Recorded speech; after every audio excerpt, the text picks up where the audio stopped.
Oh, hey guys. Gonna assume you guys are here for our monthly podcast, episode 17. Right now, I feel you should maybe grab some popcorn, maybe a drink, pizza. Oh, and don't forget to put on your 3D glasses. Enjoy the show. I'll show you guys made it to episode 17. I knew if you guys put on your 3D glasses, you'd be in for a good time.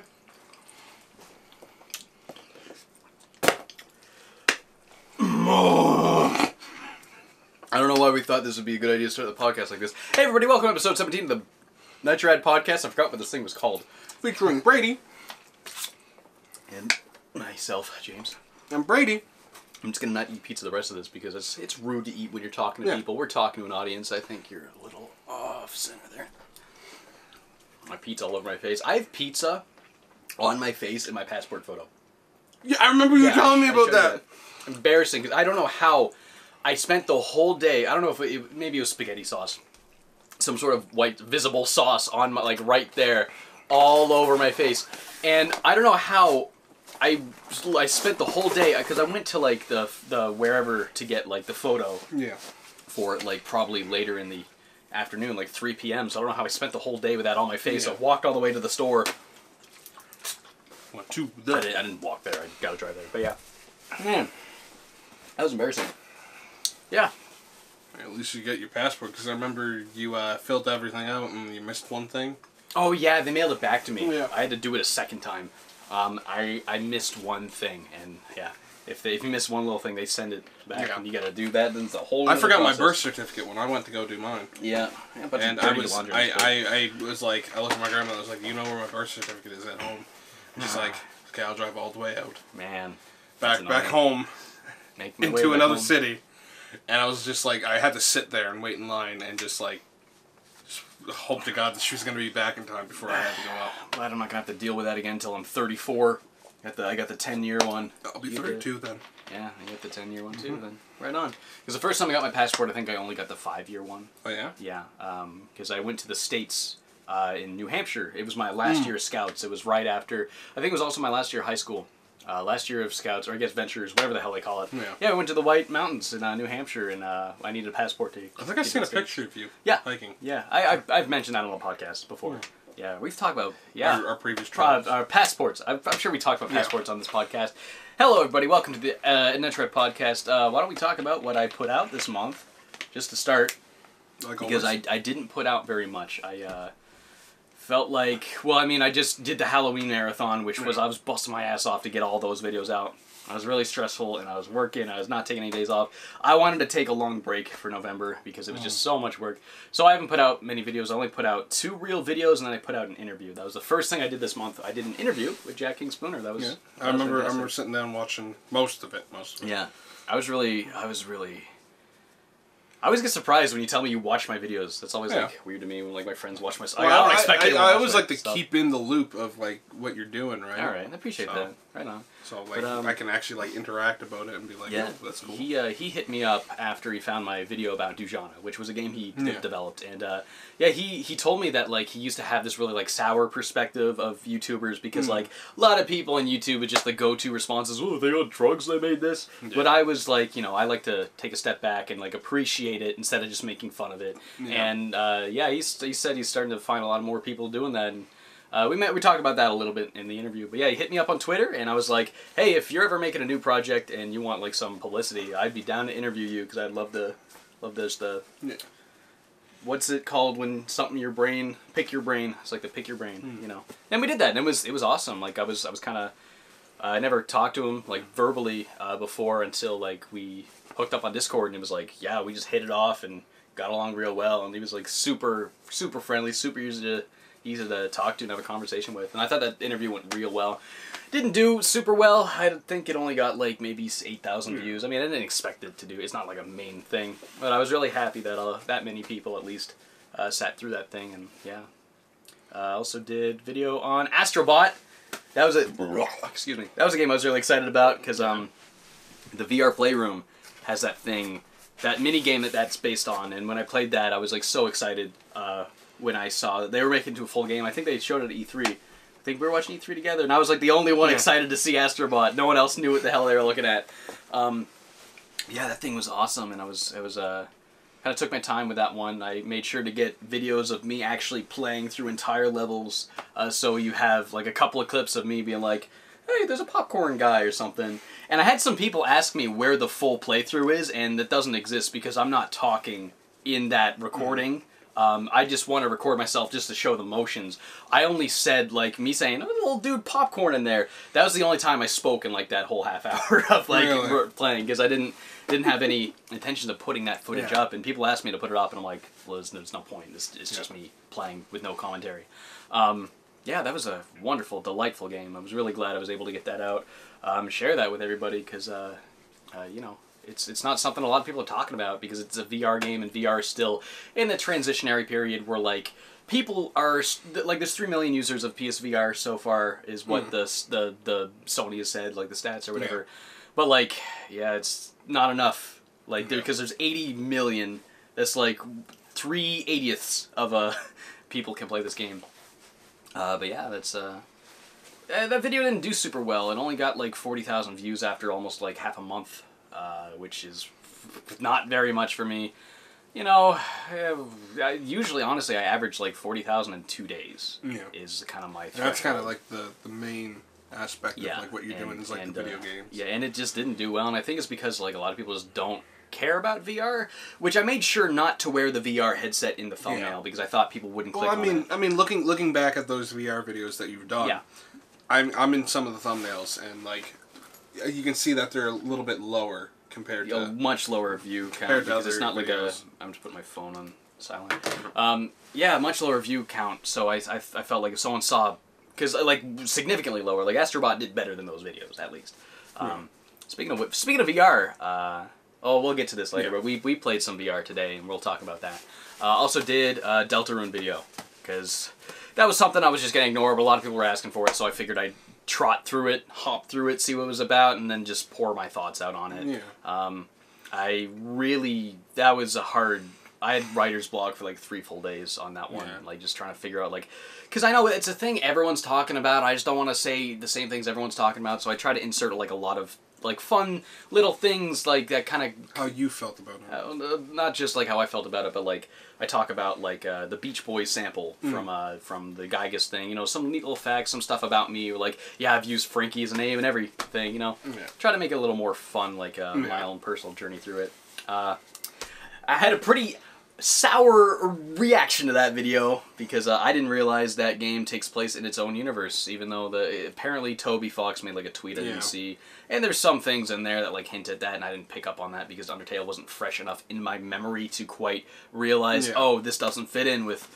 Because last time I played through Undertale, start to finish, and like glazed over the whole story and like took it all in was 3 years ago. And that was when you asked me like to film that one clip for the Yeah, I remember that, and I didn't know anything about Undertale. I just played it like a few weeks ago. I just started playing it.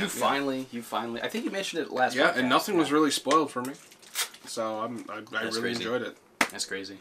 Yeah, that Deltarune video bombed. Whatever.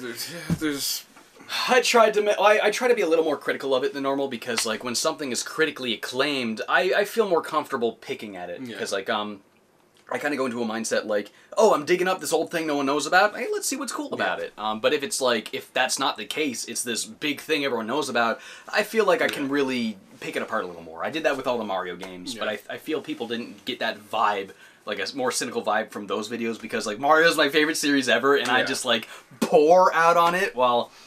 Deltarune. I think the anagram thing's stupid as shit, and I start the video with that. Yeah, a lot of people didn't really like what I had to say on that. Whatever, I'll just move on and do something different. You know, sometimes things work, sometimes they don't. It's not just... I mean, a lot of people didn't like my opinions on it, but I mean, that's what's like... It's an opinion, who cares? I try to use very subjective language. I'm like, maybe it's just me, because I know people are in love with this thing. I know people are gonna get mad if I don't like it as much as they do, and I'm like, I don't know, maybe it's just me, maybe it's this or that. I try to use very subjective language, but, you know, you still get people mad. But it's mostly the misinformation. I was very misinformed going into that thing, and I just didn't have enough memory of Undertale to really do that justice, I guess. But either way, like, I ran through that thing, I had some stuff to say about it, I said it, you know, and then that's that, and I'm gonna move on to something I care more about.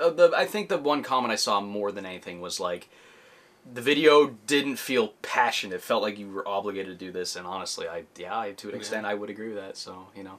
Next thing I want to do is something that I care more about. I don't know.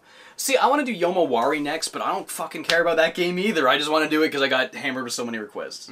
But maybe in playing it... The other thing is, I don't have that same distaste that I did with... Because Undertale's been a thing forever, and it's like, I'm done with Undertale, ready to move on. Oh, it's coming back. I guess I'll get back into it. Yeah. Yomawari's a new thing to me. So I have no idea what that thing's about. I don't know anything about that. So okay, that's totally different. Yeah. So maybe, who knows, I might fall in love with that thing and then pour out. So I think that might be something I do next. I don't know.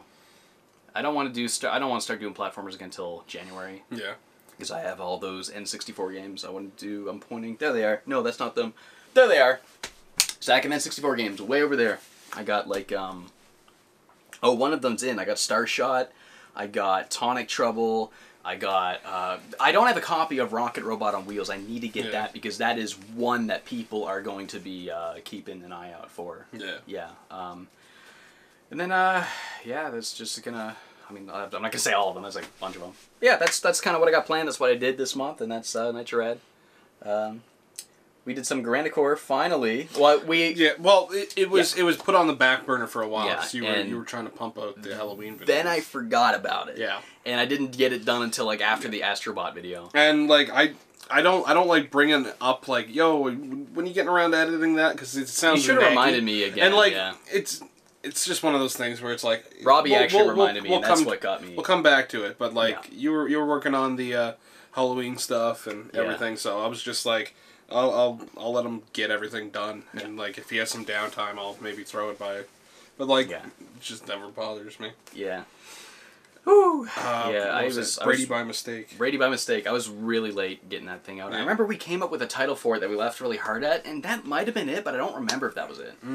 But I think that video turned out way funnier than I remember it. Because I remember filming that thing and being like, yeah, this might be like okay. But like when I was going over the footage, like every line was a banger. Like everything Robbie said, everything you said, like referring to your own muscles as like adjectives for meat, like beef and pork. Like where'd you get all that pork, Brady? Like just so stupid. And I think like the whole ending scene when Because when we filmed it, I imagine like you just kind of lingering on the swing set for like a bit, that one screen, and then leaving the screen on. But the no, just that one.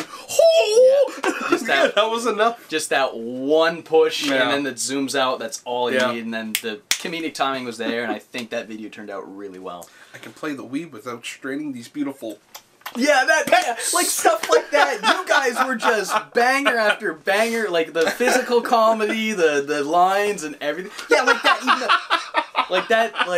That was a take I almost couldn't use. I really had to be like, oh, how can I get this? I had to reconstruct everything and kind of move things around to get that in there. Yeah, that's the Granicore video we did. Check that out if you haven't. Brady by mistake. One of the longer Granicore videos. I think it's like 5 minutes. Usually Granicore videos like. Was it actually 5 minutes? I think it was 5 minutes. Holy shit. Let me just type in Brady by mistake. Brady by mistake. 3.5. I was misremembering. Must be thinking of a different thing. I feel like we did a Granicore video not too long ago. Oh, maybe I'm thinking Ron Polanski. That would have been Zap Rangers and stuff. We've talked about those. Zap Rangers was 4 minutes. Yeah, Ron Polanski was 5.5. Yeah. So I was thinking Ron Polanski. But that's a Ron Polanski video. Those videos kind of run on a little longer because it's like a talk show. They run on. Yeah, they run on. Bang. Yeah.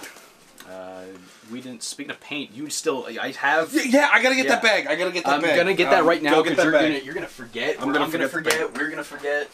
It's right here. I still got Cuddle Team Leader in my hair. You've come here like so many times and just. And I both forgot about it every time. So there. That's just been like sitting there. I've been wanting to get rid of that. Still gonna forget it. Yeah. Well, it's right by your bag, so if we forget, we're super stupid. I mean, we're pretty stupid. I'm pretty stupid.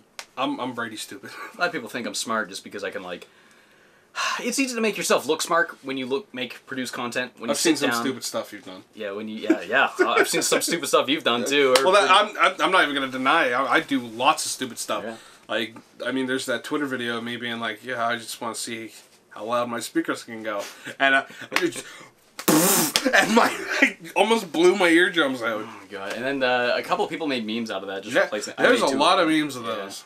I like it when people make memes out of you. Like that's just so funny. What was it? Mom on Twitter. I forget their actual. Truongasm. Yeah, I was surprised they were following me. Yeah, they follow me. I know them because I don't follow them, but like I've seen them kicking around because I know George of Super Bunny Hop is friends with them. So yeah, and I followed them because I think I came across a retweet and I was like, oh, they're pretty funny, and then they went and did the painting. Yeah. Painting. I saw when that tweet said something about speedrunning. I saw that joke coming a mile away, but it was still good. It's a classic. I love it. I love Mario 64. You love like those videos. Mario 64 Oh yeah, memes. like if I see a kid and like the one of the kid when he's running and then he hits his head off the closing garage door and he goes like that's enough for me. Or like I just.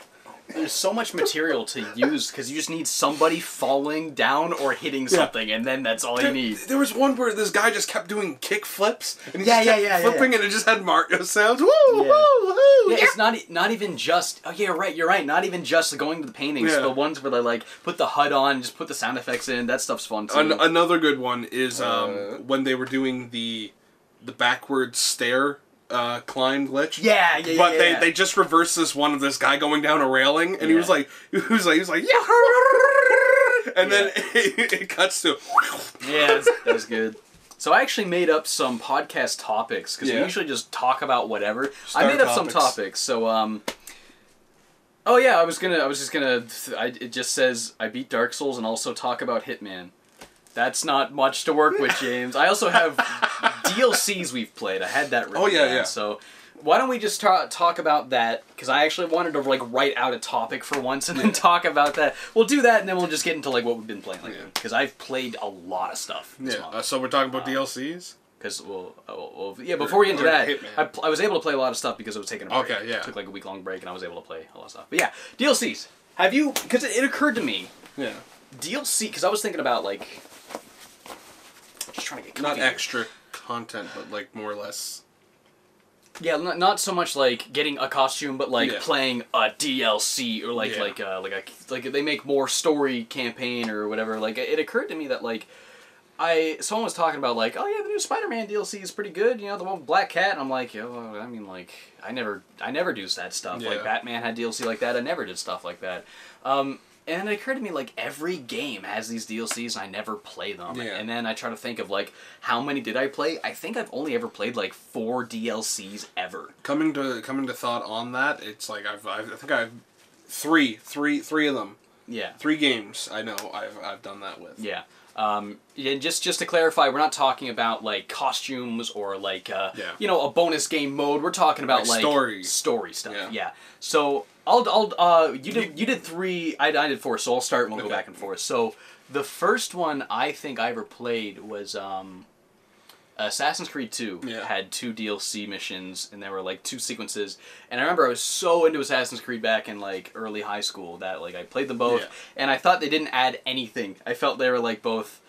No, 4. I got 4.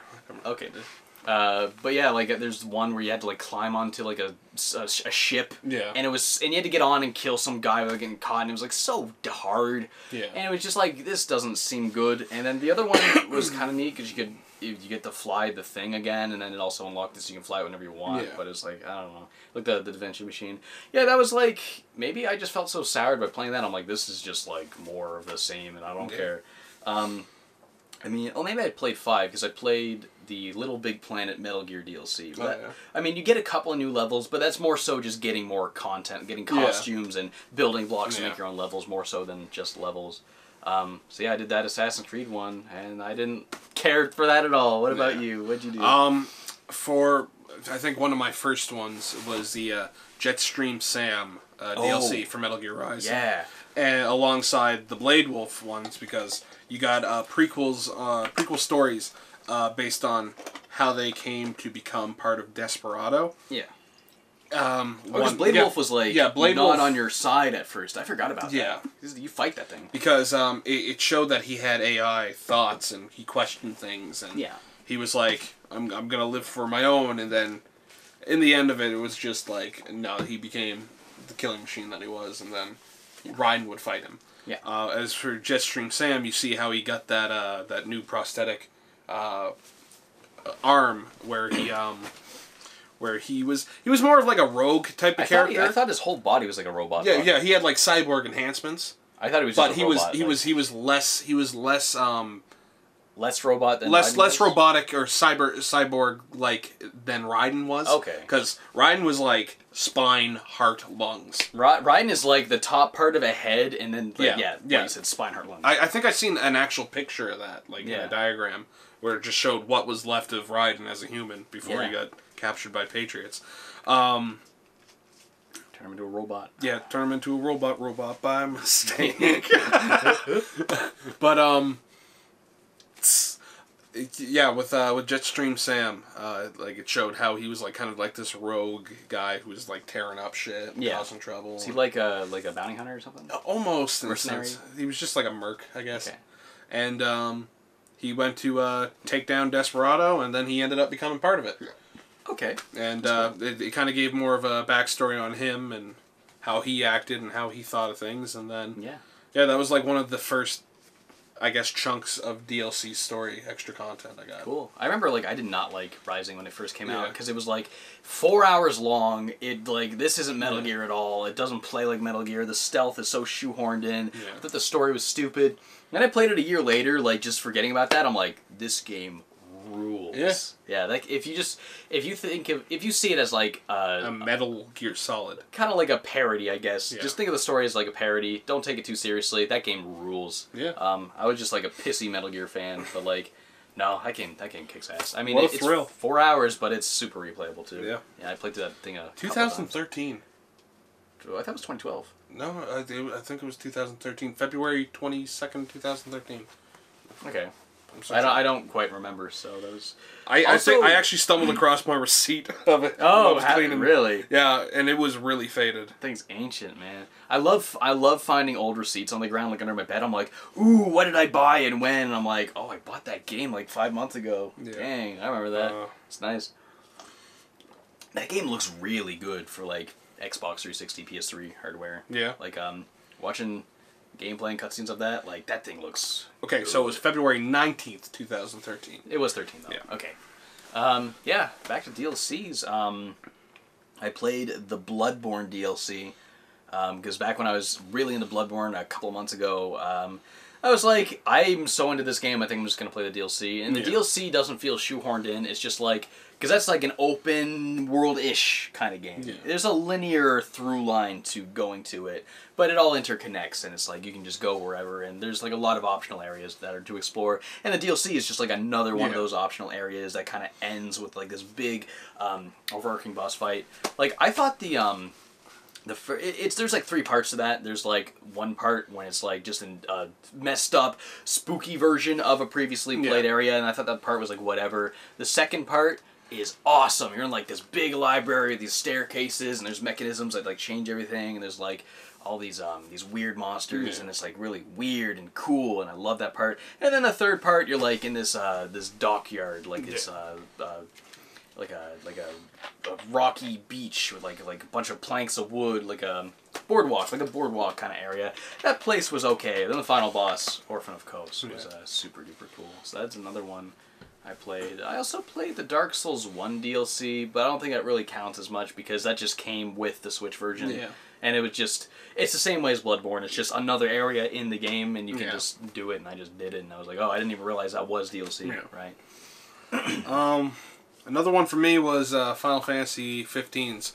I did episode Gladio, which was very underwhelming. compared to episode Prompto, which I loved. Yeah, that's kind of what I hear. I still gotta play Ignis. I hear that's the best one. I gotta say, from what I've been hearing from people, and like maybe from like I think it was the screenshot I seen. I really want to play it. They're still making stories. I believe they canceled Lunafreya's. The last two. They also canceled Ardence as well? No, that one's coming out, but there was a Lunafreya one and another one, I think, and they canceled the other two. Yeah, I know they canceled Lunafreya, but like... That stinks. It's a bummer, but yeah, those... I hope they, like, I would imagine there's probably like another season pass that would get you all of that. If that happened, I hope they compensate the people that bought that. I think it might be involved, like, added on, like, to the Royal Edition, because I remember they re-released, well, they went and re-released Final Fantasy 15 with extra content. Yeah. Where it was like, oh, there's more story to the actual story added on, like, and cutscenes were added and stuff. And I'm like, I don't remember seeing that through my playthrough. I remember, I've heard some people say that the DLC kind of makes the story feel complete. Because, like, that story just felt like, what is happening now? You know, and it kind of ended, and I'm like, I mean, I like the ending, but it feels like everything, like, the beginning's good, the ending's good, and I feel like everything in between is just like, this is kind of messy. Yeah. But I hear... but when Gladio leaves, right? Yeah, for like he doesn't end up with that scar on his head. And I was like, okay, that full circle, that came around full circle, and he had a new, like, weapon and stuff, and I was like, that's pretty good, I like that. It's kind of weird that, like, Gladio just leaves your party for no reason. Yeah. Maybe, well, I think he was feeling inadequate with his strength. Where he was like, I have to be a shield.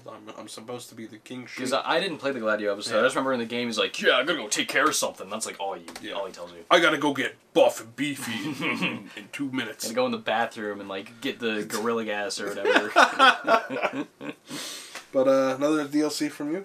Another one from me. I played the Deus Ex DLCs. The ones for Human Revolution, which, again, that doesn't really count as much because I didn't deliberately seek it. I had the director's cut for the Wii U when that came out, and it's just in there. And it's one of those DLCs, I really don't like the way they handled this. If you're playing through the main game, it's just stuck in there.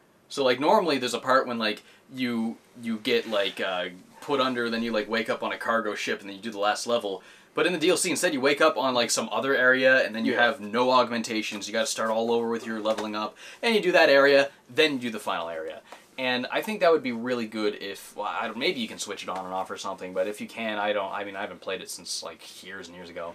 But, yeah, I didn't really like how it was, like, part of the main story just shoehorned in there. I wish it was kind of, like, a thing you'd select from the menu, because you start over, right? There's no point in having that as an extension of the main game. And then Deus Ex Mankind Divided. I got those DLCs, the whole season pass when it was on sale for like $5, because that thing goes on sale a lot. That's the way they did that one. It had it on like the side option. Like in the main menu, you go like extras, and you like pick one of the 3 DLCs. I think there was 3. There might have been 4, but I remember there being 3. First one was like whatever. The second one was all right. They bring back like that Otacon, but like not very nice Otacon. His name is Pritchard. I know you haven't like played this game, I'm just like... That's why I'm just kind of explaining it to Brady this way. Yeah, just kind of like this dickhead version of Otacon. And he's throughout the whole game of the first one, and he's not in the second one. Well, third one and fourth one if you want to get technical. But, yeah, and then they brought him back, and there's a lot of great nostalgia. There's a lot of great interaction between Jensen and Pritchard, especially the way it ends. Like, because the whole thing is like, Jensen says, I owe you one, Pritchard, like in Human Revolution. So the whole thing is like, you remember when you said I owe you one? Well... yeah, we gotta do some shit. And you do a thing for Pritchard, and then Adam's like, yeah, alright, don't ever call me again. He's like, alright, Adam, well, take care, and he just hangs up on him. And then Adam goes, take care, Pritchard. It's like, oh, that was nice. It's like, Adam does care, but he's not gonna let him know that. I thought that was really, really sweet. It was okay, I just like the story of it more so than anything, but the third one was super good.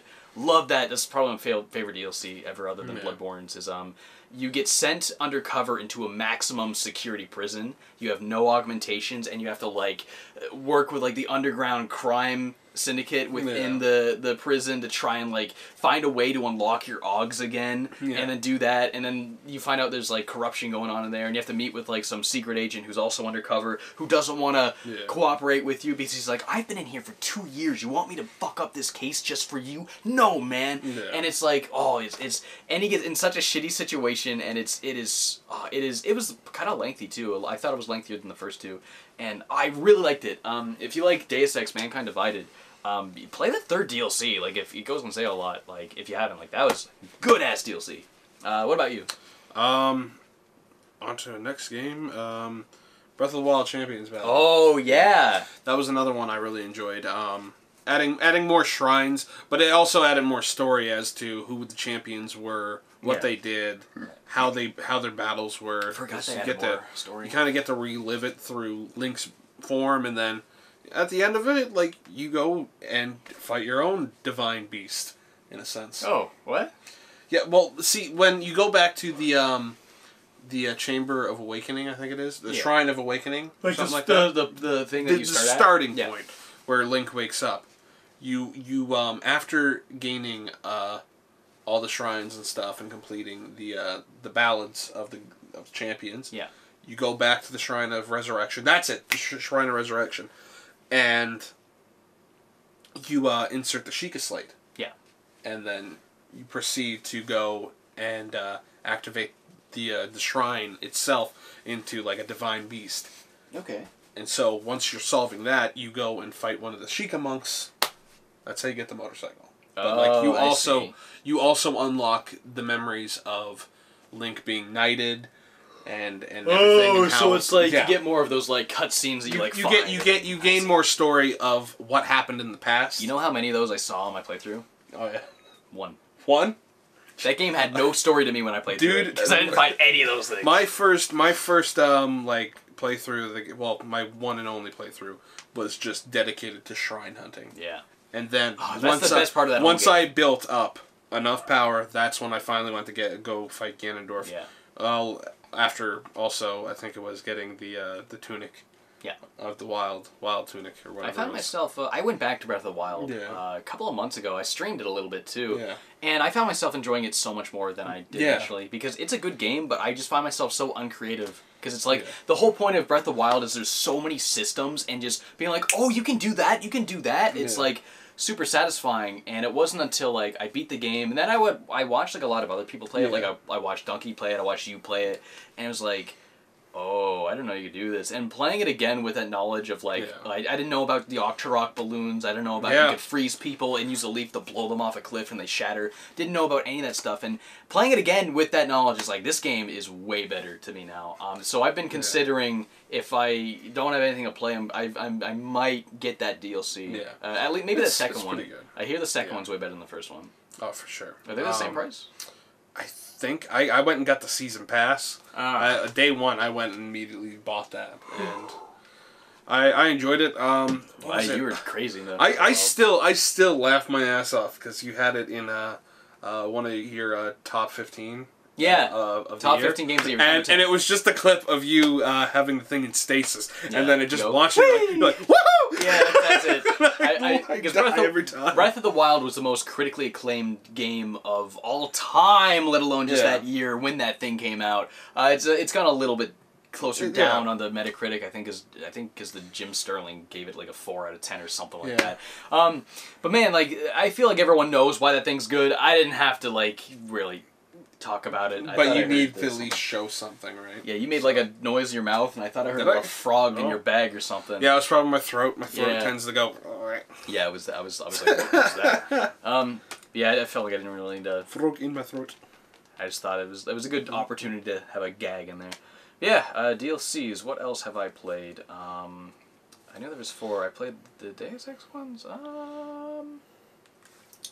Oh, the Resident Evil 7 DLCs. Oh, yeah? I played some of those. I got the Season Pass when it was on sale, and I have all of them. But I only played the one where you play as Zoe, like, before the whole outbreak happens. And that one was okay. I played the Ethan Must Die one, where it's kind of like it's like a score attack thing, where it's just like... It's like kind of Nazi zombies, where it's like you got the machines that make you got to get the currency to make them more weapons and supplies, and just taking a hordes of enemies and trying to survive. And yeah, that was pretty fun. I played that a lot in VR. I also played the... Oh, I hate this one where you play like a poker game or something with another guy, and it's like a death trap thing. Clancy! Yeah, Clancy. That's all I know. That's all I know of Resident Evil. Hated that part. It was really... hard to watch because you're looking down your hands like down there and there's like a machine that'll like take your fingers. And I was like, yeah, I can't handle that. I'm not super sensitive to gore, but like when you're in VR and it's a photorealistic game like RE7, it's like, no, thank you. I didn't like that one. I kind of want to play End of Zoe, but the season pass I got didn't include that because I think or something like that. I don't know. I keep doing that with my jaw. I got a bad habit of doing that with my jaw because I'm like trying to stretch like. Watch how wide my mouth goes. Yeah, that was another one. I feel like because that wasn't one I thought of in the initial 4, but I don't know if. I think that's it. I think it's like every DLC I've ever played. Actually. I own another DLC, but I've never played it. I didn't get to play it. Was The Last of Us, the DLC. Oh, the Left Alone DLC. Yeah, Left Alone. That came with the PS4. It came because I got the one from you when you were like, I'm not going to win this contest, and then you end up winning the freaking contest. Yeah, then I just sold it to you for like dirt cheap. I think I gave it to you for like $200. Yeah, I think it was around $200. At the time, it was like $600 after tax, so gave you a real good deal on that. Yeah, and would have been better if you just won it. Yeah. So like I wouldn't have sold it to you. That's fine. I should have just gave it to you. Yeah, I mean, it works out. And so I never really got to play that. It was mostly my brother that got to play that. But what was it? The Octo expansion. Yeah, for Splatoon 2. I didn't pick it up right away, but over the summer when we got back from New Jersey, I was like, I have a little extra money now. Yeah, let's get it. Yeah, that thing's really good. It's good, but there's some missions in there that are hard as hell. Thank God you can avoid some of them by like doing routing system. Routing system. Kind of like the Mario 64 kind of thing, where it's like you can do some levels and skip others if you get enough things in them. Yeah, kind of so like I went and did that. I did the story pretty good. It was really good. I'm thinking of going back to try to complete every single mission those there. Harder levels, yeah. Other DLCs. It's definitely good. Yeah, I don't know. I can't think of any other DLCs. That's all I... Because if I did play any more DLCs, it was probably like on PS4 games, but like, I don't know. I never really did DLC on PS3 at all, except for like Little Big Planet, and like that was about it. And like even like, yeah, I think Little Big Planet was the only PS3 game I ever got DLC for, because like I said, Deus Ex, I played that on Wii U. So yeah. Not even, well, that's just more or less like a level. That's like 2 levels or so. Yeah, I was Sonic Forces. Sonic Forces, Shadow. I played that too, and that's just, It was just... It's okay. Yeah. It was nice to play Shadow. Yeah. The first time you can play Shadow in a main Sonic game since since Shadow the Hedgehog. No, since Sonic 06. Yeah. So that's like good 10 years. More than 10 years to play Shadow. 12. 12, yeah. 12-ish.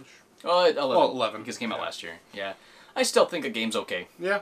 I mean, like, I'm probably not going to be going back to play it anytime soon. I'd say it's a good bargain bin game. Yeah. It's not a full price game, but like 10, 15 bucks, course, hell yeah, sure. Of course, me being like, I'm not going to expect much out of it, but I'm going to buy it on day one. Yeah.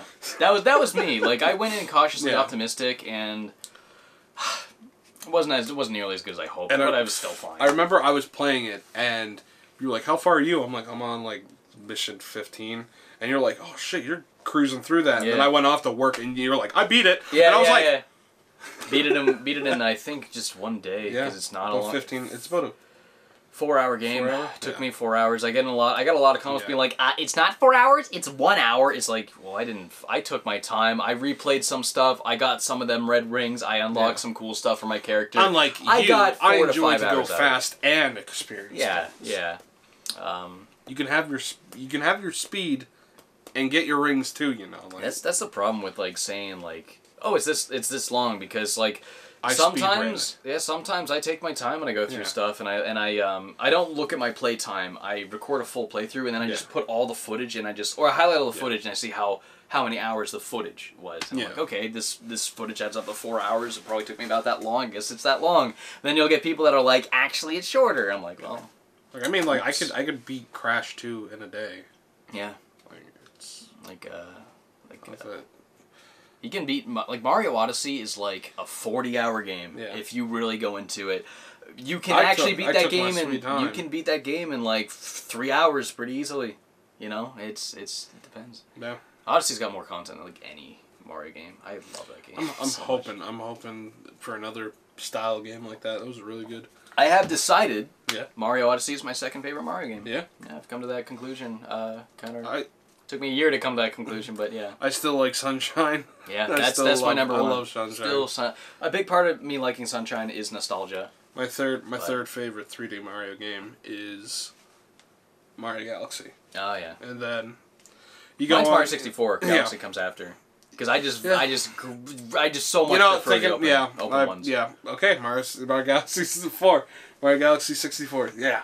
See, to me, Mario Galaxy 2 comes next. Yeah. Well, I still haven't played Mario Galaxy 2. Love Mario Galaxy. Yeah, a lot of people haven't. Like, yeah. I'm really glad that you and Jackson, a lot of people told me that because I was able to mention that in the video. Like, a lot of people who played the first one didn't play the second. Didn't sell, like, I think it only sold, like, half as much. Yeah, and I really do want to play it. It's just, it's not like I'm pushed off by it. It's just like, I just never got around to playing it. Yeah. Speaking of sales, did you see that Breath of the Wild is the best-selling Zelda game of all time? Yeah. At least, like, just the Switch version has sold better than just that version. I don't know if it's, like, sold better than every version of Ocarina or every version of Twilight Princess, but, like, just the Switch version is more than... Because it used to be Ocarina of Time, like, just the N64 version at, like, 7 million, and I think I don't know if it was 7 million. I don't know. It sold more, which is crazy because it's, like, the newest one.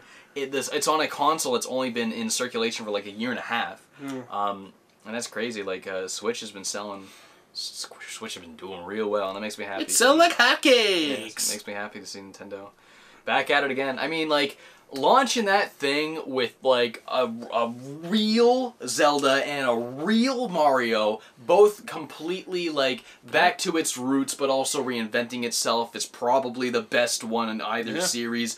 Launching a console with both of those within 6 months is insane, man.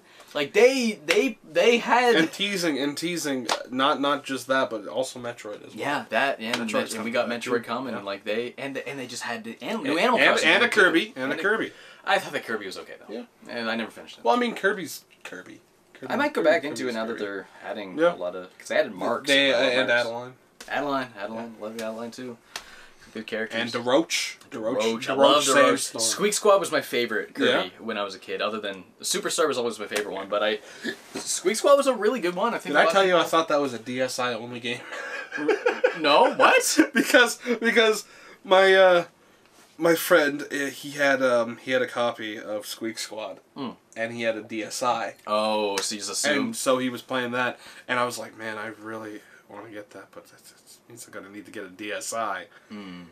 And cause the menu system was different, the way it started up was different, and I was like, I can't afford a DSi. That's like the only DS I didn't go into. The DSi? Yeah, it was the DSi. You bought like every other DS? I've had well, except for the regular, like the original like DS. Yeah. I had the DS Lite, and then I ignored the DSi. Yeah. And the DSi XL, and then I went DSi was a piece of shit anyway. I went one. Any game exclusive to. And then I had the regular 3DS. Yeah. Moved on to the XL, and then I have the new 3DS XL. Ignored the 2DS, and I'm thinking of upgrading to the new 2DS XL. New 2DS XL, yeah. Because it's sleek and it's really nice looking. Yeah, and it's like we're at a point where it's like Like I played a DSi because one of my exes, when my DS broke my XL because I was playing Smash Bros too hard. Broke the I was playing Smash Bros too hard. No, because I did my side A, right? Yeah. I know what you mean. And this was a very common thing I was seeing. Yeah, I remember. People would snap their analog sticks. Yeah. You know how I tried to fix that? I cut out a piece of cardboard from a pizza box. Yeah, I saw that. And then I put you showed me.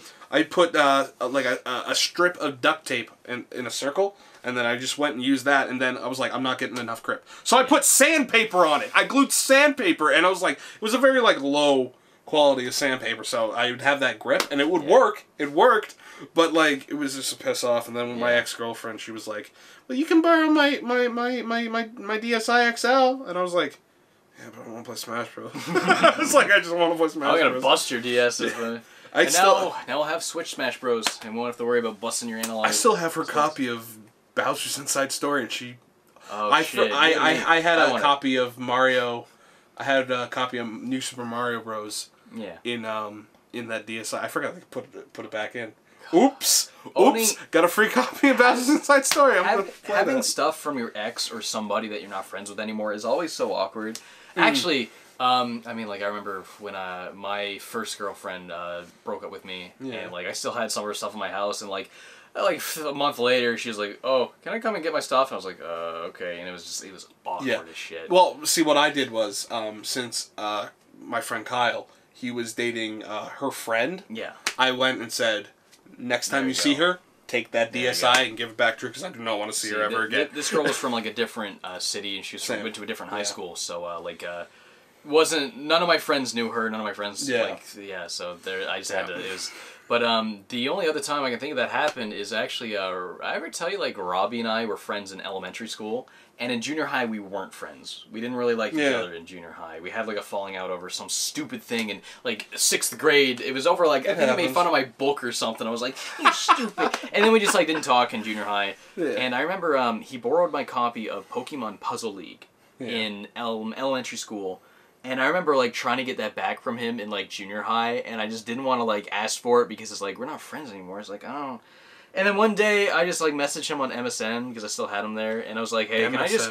He's like, hey, dude, can I just, like, swing by and get my copy of Pokemon? He's like, yeah, whatever, and I just went up, and it was awkward, but, yeah. Then I had drama with him again in high school, and we're like, oh...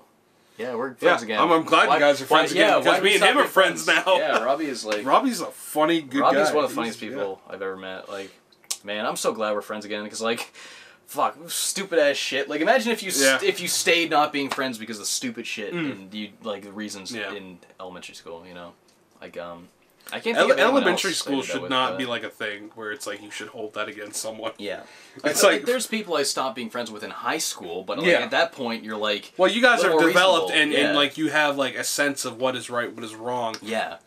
And there's a point where you're like, this person's kind of shitty. I think I might just stop talking to this person. There's like one or two people. I'm not like close friends with, I mean just like a handful of people where it's like, I don't really want to be friends with this guy. I remember Kai, he was him and his girlfriend at the time. They broke up before HalCon. Yeah, and it was because we were all gonna hang out, and that was awkward because he had like Christmas gifts already planned, and since like me and her were like about the same size, it was like, well, you like it, so here you go. And then we started dating after. That's awesome. I was like, man, right on. It's that just when things work out like that. That's Andy. Yeah, but going back to, like, iterations of consoles, like, I never really bought those. I always got, like, every time a console comes out, I get, like, the OG standard one, and that's what I have for the whole run. I mean, like, I was like that with the Wii. I never got any of the other iterations of the Wii. Like the Wii Mini. Never got the Wii Mini, never got those other Wiis. The PS3, never got the PS3 Slim. I guess it's more so, like, handheld you're going to be. Yeah. Because, like, consoles are just... except for the PS4. The PS4 was the first console I bought a new iteration of it because I really wanted that VR to look crisper, and I'm really glad I shelled out. I have the OG... PS4, as well as like the Xbox 360, the Wii, things like that. But like I think the only like slim version I have is like the PS3. The PS3 Slim. Yeah, I remember when most of my friends started getting PS3s, because I had a PS3 before a lot of my friends. I think 2 of my friends had a PS3, but then all my other friends started getting them. They all got the Slim models because they were out. I don't have like the first PS3 though, because I didn't get into PlayStation when PS3 was brand new. I got into PlayStation, I think, 2009. It was a year after Metal Gear Solid 4 came out. I was in 9th grade. It's really easy to remember what years I was in what grade because, like, grade 9, 2009. Grade 2, 2002. Like, I have the easiest life to remember because of that. It's like the stars align. It's like the universe is like, we grant you the perfect school memory. Elementary educational years. But, yeah, it was crazy how that lined up. And like, part of me is really grateful for that, even though it's like a stupid who cares thing. But I'm like, it's just easy on the memory. Yeah, but yeah, I got the 2nd gen PS3, where the one that looks exactly the same as the original. It's just the thing doesn't lift up and it doesn't play PS2 games. Yeah, which makes it the worst model of PS3 that exists because it's just like the OG one, but you don't have the OG features. While like the Slim probably just looks better, takes up less space, weighs less, you know.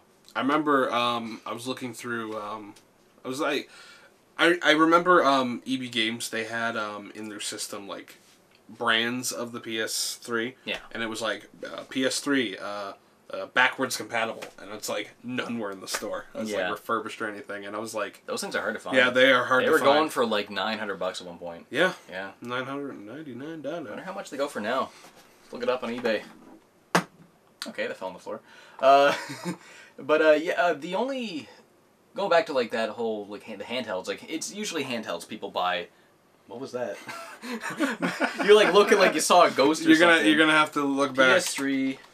I guess I'll see that when I edit this later. Backwards compatible. PS3 backwards compatible. Let's see. 350, 166. Jesus. Yeah, they're not terribly expensive. I mean, quite a bit more than like your standard PS3, because they're old last gen, right? I'm seeing a couple for like 250, about 300. Yeah, but between the 200 to 300. So they're basically back to like almost launch price. And well, that's still quite a bit for a used last gen console. But I mean, they used to be like almost $1,000. Yeah. So that's Canadian as well, mind you. That'd be significantly less in US. Yeah. But yeah, it's handhelds usually get more iterations. Yeah. Like you've got more iterations of handhelds. I have more iterations of handhelds, but I never got it just because I'm upgrading. It's either I just happened to get it, or because of capture card. Because I had the original Game Boy Advance. That was it. I had the original DS. Yeah. That was it. Had the original 3DS. And then I got the 2DS because it was a capture card. Yeah. So that's the only reason I have a 2DS. And then I have a Game Boy Advance SP because it was my little sister's and she didn't want it anymore. I skipped the original Game Boy Advance. And you got the SP? Yeah, I got the SP. I think most people got the SP. It's I have way two. better. It has a backlit screen. Like not the idea of playing a handheld device now without a backlit screen. Or I don't know if it's like backlit, but the screen lights up. Yeah. Because there's the ones that are backlit, and there's the ones that are front lit or something like that. I don't want to be using the wrong terminology at all. Yeah, playing a portable game where the screen isn't lit up is like ridiculous to me now. Yeah. It's so weird that I don't know how I used to play that. I actually found one of my accessories for my Game Boy Color. Yeah. Which was you would stick it into like the Game Boy Color. On the side, and then it had like a bendable. Yeah, it was called the shark light. Yeah, I had one of those too. The one I had, you plugged into the top, and it was like a flip cover, and you flipped it up, and there was a light on it. Really? That's what I played with. Yeah, mine was like this weird like little circular thing with like a wire, a metal wire, and it would just bend. Oh, I remember. I also had a rechargeable battery pack. That was the other huge thing about the SP. It was rechargeable. Yeah. What an upgrade to a handheld console back then. Like backlit screen, saved so much money on batteries. Yeah, because I remember. My friend Justin at the time, he had an SP and I had a Game Boy Advance. And he kept telling me, he kept bragging about his SP was better. And I was like, no, mine's just as good because I got the light that flips up too. And also I got a rechargeable battery pack, which like the handheld's this is like that. And it like, it came out, it was like the size of my fist, came out like... And I would argue like, yeah, well, mine's a Game Boy Advance XP because it's just as good as yours. And I like modified it with this stuff, and I'm like looking back, I was like, that thing's a hunk of fucking junk. I don't think I have that light anymore. Actually, I might have that light still. I don't think I have that battery pack anymore. Yeah. I remember it stopped working, and I think I threw it out. But yeah, or I could have just got a Game Boy Advance SP and not have had to have that clunky. I just have like this big like pouch of like SP and or advanced and color games and just regular games. I never had that many Game Boy Advance games. I got a bunch. Game Boy Advance had a pretty short run before the DS was out. Like I think the Game Boy Advance came out maybe was it 2000 or 2001, and then the DS came out like 2004. Yeah, like that's man. Right at the end there, they were like, oh, the Game Boy Micro, and then they were like, no, DS. Yeah, the Game Boy Micro. My friend actually bought that. That thing's like hard to get now. Yeah, and then like he took terrible care of it. Like he would just like have it like chucked around and stuff, and I'm like, you're an idiot. That thing had a lit up screen. Yeah, that thing had like a little backlit screen. That's cool. It was small, just fit in your pocket. I mean, yeah, Game Boy Advance would fit in your pocket, but I mean, that thing would fit in like that could shirt pocket. Yeah. In one of those weird like tiny sleeve pockets in your like winter jacket you can't fit anything in. Fit in there. You want to wear this corsage for prom? No, I want to wear my Game Boy Micro. Man, that thing looks so cool, but like I don't think many people bought it. I remember back. Man, you could get away with that in school. Yeah, my neighbor had. I used to the same guy, Justin. Yeah. I call him neighbor now because I haven't talked to him since elementary school. But Yeah, like we used to look through the Nintendo Power magazines together because he had a subscription. I remember we saw the Game Boy Micro and we thought it looked so cool. Neither of us were going to get it because we already had one. Yeah. But we were like, that's cool. We liked how the A and B buttons were lowercase instead of uppercase. That was a nice touch. Yeah, that thing. And remember, like, I think the screen, it said it was about the size of a cell phone screen, which, like, at the time was tiny. Now cell phone screens are... Like a Nokia. Yeah. It's like... Yeah, like one of them tiny things. Really... Another big thing, like, when the DS came out, like, it's so interesting, like, seeing console upgrades now are, like, significant, and it's, like, they get less significant as the tech gets better. Yeah. But, I mean, like, the DS came out, had 2 screens, one of them's a touch screen, it can go into sleep mode? That was the big thing for me. Wow! Sleep mode. And PS4, big thing is sleep mode. Like, the fact that consoles now can use sleep mode, that is a lifesaver. Like, you have no idea how many times I don't want to quit the game and turn the console off, so sleep mode and I can resume exactly. Like, that is best thing they've ever put in the consoles. Best thing. Long time, at least. Yeah. So, what games have you been playing lately? Oh yeah, well, we're gonna... It's 55 minutes of the podcast, we're finally getting to this. Yeah, I played quite a bit this month. I finished Dark Souls. I've been really into Dark Souls. I think did I talk about the last podcast? The Switch version of Dark Souls. Really like Dark Souls. That's a good-ass game. It's very buggy, very flawed, and I tweeted about it. You've probably seen my tweets, this game sucks. I just tweet like some stupid thing. I don't know how many times I've seen that within the month. I was like, this game sucks. This game sucks. I mean, I'm joking, but I love, like, God, Dark Souls. I'm really glad I got into that series.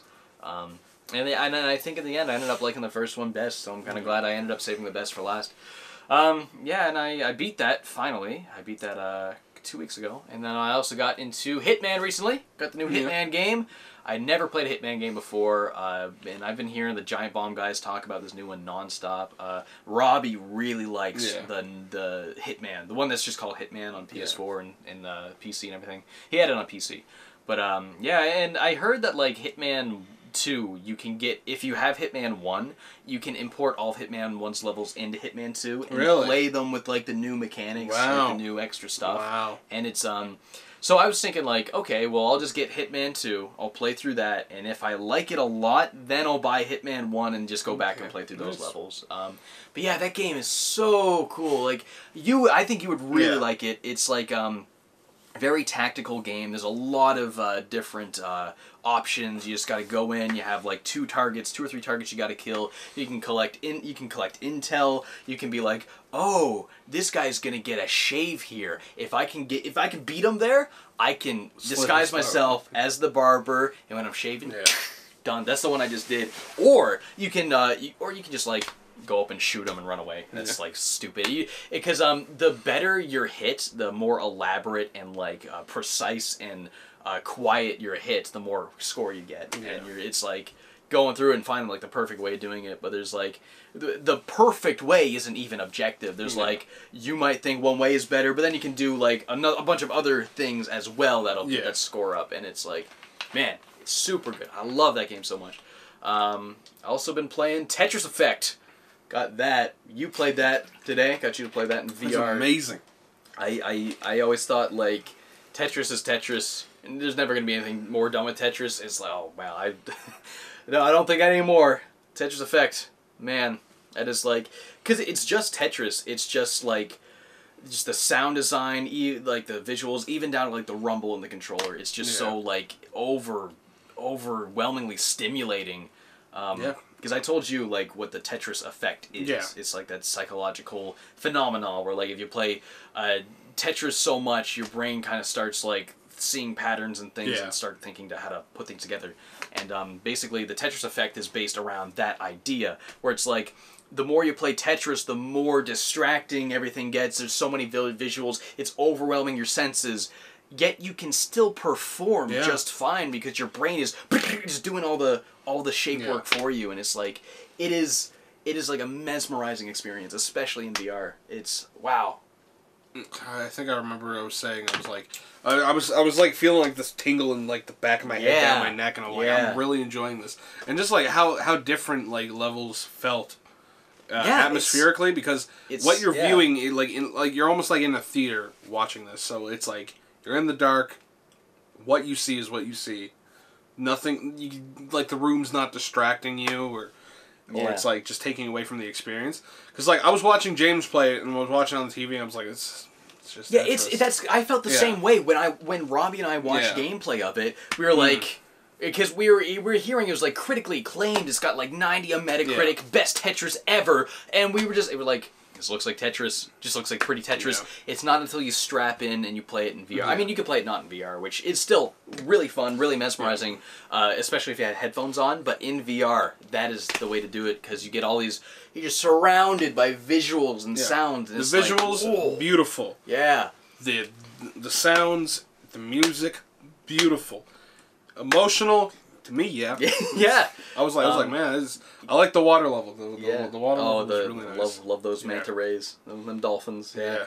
And the way it the sound design kind of goes into the piece rotation, like it'll play like samples that blend into the music every time you drop a piece, flip a piece, switch a piece. I don't know if it plays the sound for switching a piece out, but yeah. Oh, so good. Play Tetris Effect. It's one thing is it's like the price point's kind of high for Tetris. It's $49.99 Canadian, I think $40 American. That's quite a bit for Tetris. I caved and got it because the Giant Bomb guys just talking about it nonstop, and they just made it sound incredible. And I'm glad I got it. Yeah. Definitely Game of the Year material for me. Definitely top 10. Definitely, probably not top 5, but like definitely top 10 for me. And we also played another VR game. Oh yeah, Beat Saber. Beat Saber, yeah. We actually filmed a VR video that I'll put out sometime.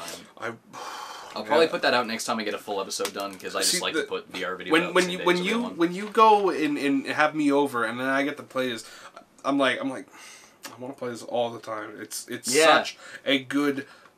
You gotta get yourself a VR. Yes, I want a VR. I really want to play. I want Beat Saber. I want to play some 2-player VR stuff because I'm the only person I know with a VR. None of my friends have VR. Yeah.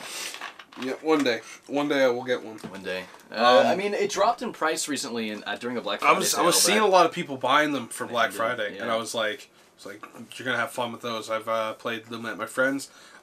Super Hot, really good one. Maybe not for the kids if you're not into the violence. The thing is, Super Hot. Super Hot's not like bloody or anything. Yeah. It's just like crystal men that fall apart. You know. Yeah, more or less just like anything violent. I always like give like the disclaimer. I'm like, there's not like blood, but it's like physical violence. Like you gotta. You're right, because you're punching those guys. You're punching physically, guys. So there is a level of violence. You got guns. I never thought of that. VR. I wonder if the ESRB has to rate VR violence differently than controller violence because like. There's always that argument like, it's shooting a guy with a gun with a controller. Like, how does that translate to this? But when you're actually aiming that and it feels like you're shooting a guy in the motherfucking face, that might be different. Yeah. I wonder if the ESRB, like, think about that when rating VR games. That's interesting. And, like, they were, like, asking, it's like, well, what about this Astrobot? I was like, Astrobot is very good for kids. Love Astrobot! Buy Astrobot! Please. She says bought a PSVR and I remember him saying that. He saw my video and he told me like I've been thinking on this and he said like after he watched the video he pulled the trigger on it. He was like I gotta and I'm glad he's enjoying that because like man the world needs to play Astrobot. I think Ant Dude might have got it too. Maybe I saw somebody else, but I was seeing a handful of people in my timeline saying that like they're gonna get Astrobot. But, like Beat Saber is a really good rhythm game. Such a cool idea. I remember watching it on YouTube and I'm like, this looks difficult as hell. Some of it is difficult, but like once you get like in there and like you're focusing and you get the groove, like if I had more space, I'd be freaking bumping around. Yeah, man. Like, you're playing it and you start doing like the Fortnite dances and like crazy. But it's interesting because it's all physical movements and it kind of turns into a dance. And once you get that rhythm, then it becomes easy until you get to a level where like you see the arrow for 1 second, it turns invisible, and you're like, then you gotta like remember which way to cut it. And there's like it gets hard, but it is so much fun. Like man. That's definitely Game of the Year material as well. Like I love games that get really creative with VR because. I think I mentioned this in the Astrobot video. Like, there's just so many shooting galleries, so many half-baked, like, walk around and do puzzle games, so many just FPS games. It's like, that's it. But then you get, like, a rhythm game where it's like Guitar Hero, except you got lightsabers. It's like, that's such a good idea. And it's so easy to comprehend. There's no button pushing. It's just swinging. That's it. And it's like... It is the very definition of easy to learn, hard to master. Like, man. I wanna swing like Spider-Man. Yeah. Oh, did I ever... There's like a Spider-Man thing on VR. Is there? Yeah, I never showed you that. It was free. You don't get to swing, but you get to like fire like webs and stuff. Oh shoot! Yeah, I'll show you that real quick after this.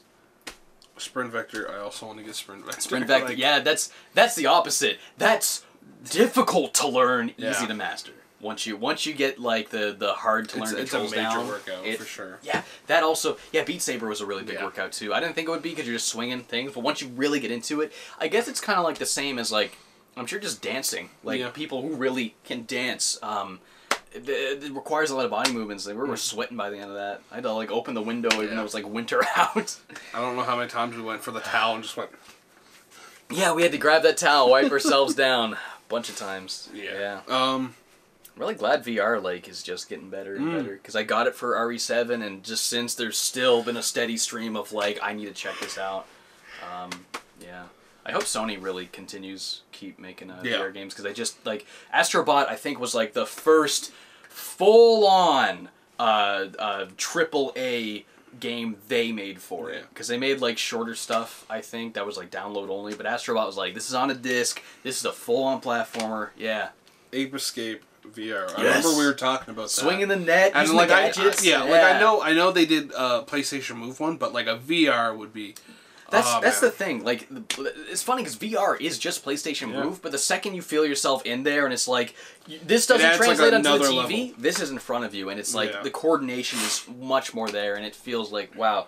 But I don't think, like, they should make, like, a full Ape Escape game, just like Astrobot. I think, like, maybe, like, a $15 fun Ape Escape thing in VR where, like, you know, they would have to reconstrue it a little bit. I need to hurry up and make a new Ape Escape. I want a new one. I want a new one so bad. What was the last time they made one? Ape Escape. Was it that PS? I think it was PS3 one. Pumped and Primed, maybe. It might. No, it was Ape Escape Academy, I believe. What the hell was that? Or was it Ape Quest? What the hell is that? It's these very like off-brandish ones where you play as like the monkeys. There's a lot of spin-offs of those. Yeah, there was like the spin-offs. Was there one on the Vita? No, I don't think. Because there's one on PSP that was a remake. Which was Ape Escape on the Loose. First one, yeah. I still find it funny in that one, the remake. They have different voice acting, the more modern voice actors. However, they must have missed some sort of dialogue in there, like for a cutscene, because they have the PS1's American voice actors in there, and I was like, yeah, you told me about that. Like, there's a cutscene where the voices just changed to the old ones for like one line. You showed me that, and I was like, what? I was like, what happened? Yeah, that's so weird. That's such a goof up on their part. It was interesting, and I love stuff like that because it's interesting. It's easy to get mad, be like, they didn't do their job. It's like, well, they also kind of created a cool piece of trivia that's like interesting to talk about. And it's like the one piece of trivia I can like bring to the table that I know of. Speaking of trivia, found out recently that, you know, Busta Groove on PS1. Busta Groove? Yeah, I was watching Jeff Gerstmann and Brad Shoemaker demo the PS1 Classic, and Busta Groove was on that. And apparently, the US version was censored because one of the songs had the N-word in it. And this is an E-rated game. And in Japan, like, it's just a song, I didn't hear that. But in the US, they're like, we can't have this in this kid's game. You can't do that. I mean, not hard R, it's just like, you know, it's N-words in plenty of songs, but just not in this E-rated game. Not gamer. Called me a gamer with a hard R. That's how we started last podcast, I think. Yeah, I was called a gamer. Hard R. Not a gamer. Gamers are oppressed. That's like one of my favorite jokes right now. God. Extra lives matter. No, okay, you're going a bit too far. We're getting to this territory where people are gonna get mad. No. That's I'm a little. drawing the line at that. That's my very edgy joke of the day. You had another one earlier, but I don't think we should. Oh God, what was that? Maybe you can get away with it because you're black. Like if I said it, but I mean you get a free pass. Man, I forget what it was. Anyways, just, you know, it was the bus thing. Oh, where she wouldn't sit up. Oh yeah. I'm done. Yeah. No. We'll leave it at that. It was tasteless, but it was funny. Yeah. It's not something I would like repeat on. I don't want to broadcast that one. No, we're just gonna leave it at that. Yeah. Another game I played. Have you seen that Jet Set Radio styled it's like volleyball? butterfly something, but volleyball? Well, no, it's not like in the sense of being like Jet Set Radio in like its gameplay, but more or less its game style. It was funky fresh beats. It was like a fighter. It was like a fighter game where it's a sequel to that. Yeah. What is it called? Lethal League. Lethal League. Yeah, I just played that last night, and it was the new one, Lethal League Blaze. That game looks dope. It's really fun. Hideki Naganuma made the soundtrack. Yeah, I thought you were gonna bring up. There's an indie game that's I've seen that. I've seen radio, yeah. And that looks really cool. But I feel like the graphics blend together a little bit too much. I hope they kind of fix that a little bit. But yeah, that game looks cool. But yeah, Lethal League looks awesome. I actually auditioned to voice one of the characters. Yeah. Yeah, they never emailed me back. But the was it Handcuff? The guy, the black guy with the big handcuff. Oh yeah. I didn't realize he was a black guy. And I didn't realize they were looking for a deep black guy voice. And they just said, heroic voice. So I did a voice like this, kind of. And I did like, and I sent them a voice demo, just like grunts and a couple voice lines. And they never emailed me back. And then when the game came out and I saw that character and he had like a deep black guy voice, I was like, fucking idiot over here. Not what they were looking for at all. And I did that. No, his name's Nitro. That's why I auditioned, because someone on Twitter tagged me and like, hey, you got to do it. And then they said, the developers replied to that tweet, looking forward to your audition, Nitro. And I'm like, well, I got to do it now. And then they never I remember that. I remember seeing that. And then they never replied to my email. Yeah. It's like, I'm not what you're looking for, guys, but I tried anyway. Man. That was a dorkly joke I did. Dorkly joke? A very edgy, dumb dorkly joke. What, the bus thing? No, the extra lives. Oh, yeah, that's totally a dorkly joke. Oh, man, I stooped on dorkly level. Yeah, every dorkly video is like... Did I tell you the time me and a friend kind of sat down and we were just like, let's wake up some, you want to talk about, like, what dorkly ideas would be? And, like, I was like, okay, Donkey Kong, he sees the barrel. He opens it up, he slams it down. Diddy's like broken and like bleeding, and he's like, "Oh, you're just gonna open it." They had a video. They had the video. Oh no! So they did actually. Yeah, they did that video. That's just how predictable that stupid channel is. Like, what if Mario was drunk at a party? What if Gex is a character no one remembers? He's looking for a new job and he can't get a new job. Yeah. And like I don't. It's these game icons that are looking for work. Yeah. Let me talk to my agent. Sonic for Hire was that Dorkly or was that like another? That was like Machinima? I think those are people that were related to Dorkly in a sense, like they're like all in that kind of like category. Community, but like different channel. Yeah. Okay. Because I remember I think it was College Humor. Oh, I think Sonic for Hire is College Humor. Yeah. I think what it was is that College Humor kind of broke off with Dorkly. Yeah. In a sense where they used to be together. Yeah. Oh. So they became like their own studio. Because I remember going back and looking at College Humor, they had like Bowser's Minions have like have a protest against them and being like, it's like chain chomps can be off of chains and booze don't need to be in the haunted castles. I remember that. That one's old. There's like the green, and they had like Mauser. The Green Turtles. The Green Turtles like, yeah, well he makes me walk off cliffs. It's like, shut up. And I'm like, I'm a hammer bro. But we can't just throw them at the Mario. We gotta love them. And they called him the Mario. Yeah. I remember that one's old. Yeah, that's dumb. And they had like Mauser, but he was like, generic Mickey Mouse. The most basic humor. You never heard from me since Mario 2, but whatever. I hate all of these like gigantic multi-million subscriber enterprise channels that like just build their empire on the most easy, basic adult kind of humor. Like, let's just take G-rated characters and put them in an R-rated situation, and that's fucking it. What if a Teletubby had a gun? What if the Mario said fuck? What if Yoshi did a drugs? What if Snake was a hobo who lived in a box? Oh yeah, and then they have themes there too. It's like, oh, what if Yoshi eats stuff and lays eggs? What if that was fucked up? It's like, I don't know, none of it's clever. I hate Dorkly. We shouldn't speak ill of other content creators on. I don't feel bad about. I'm not fond of their humor. Like, their humor is like aimed at like a category of people that are just teenagers. Not even teenagers, like stupid that people. That grade sixers. Grade sixers. That's grade sixers. Yeah, when I was in grade 6, that's exactly the kind of stuff I watched. Well, like Super Mario bloopers. Yeah. You know, Newgrounds, like Newgrounds. Yeah, the Castle Calamity videos. There's a much not nearly as well animated. Well, they were all like Flash animated. Just like moving the sprites around. Yeah. What was it? And like, of course, like grade 7, I was like, I have a better sense of humor. I listen to Brental Floss. that was me in junior high. Yeah, I listened to Brental Floss. I listen to Brental Floss on my PSP. How many times do we bring up Brental Floss? We bring them up a lot because. Man, I don't even hate Brental Floss. I don't dislike him. I don't dislike him. It's just like my humor's grown past him. Exactly. I feel like I've grown up. I've grown up. But if I ever met Brental Floss, I'd be fucking stoked. To meet that guy. Yeah, I would love to meet. Like I remember I commented and he liked my comment. Oh, really? On his thing, and I was like. I remember back in the day, like before I started YouTube, and like if the content creator interacted with me or liked my comment or replied, I would freak out. Yeah. And it's so surreal to me that I do that to others and they freak out. And I'm like, this is weird. I'm just an idiot on the internet, and you're like, I don't know. Attributing these godlike qualities to me. My assistant manager at my other job, EB Games, like he knows of us, and like I'm friends with him now. Like I've got to know him, and we became friends. And it's just like, it's like, oh man, I look up to you guys. I was like, don't just look at me and be like, yo, can you go do that? Just look at me and be like, ha. Be like, funny man, funny man, do my bidding. Funny man, take this sale. Yeah. Oh man.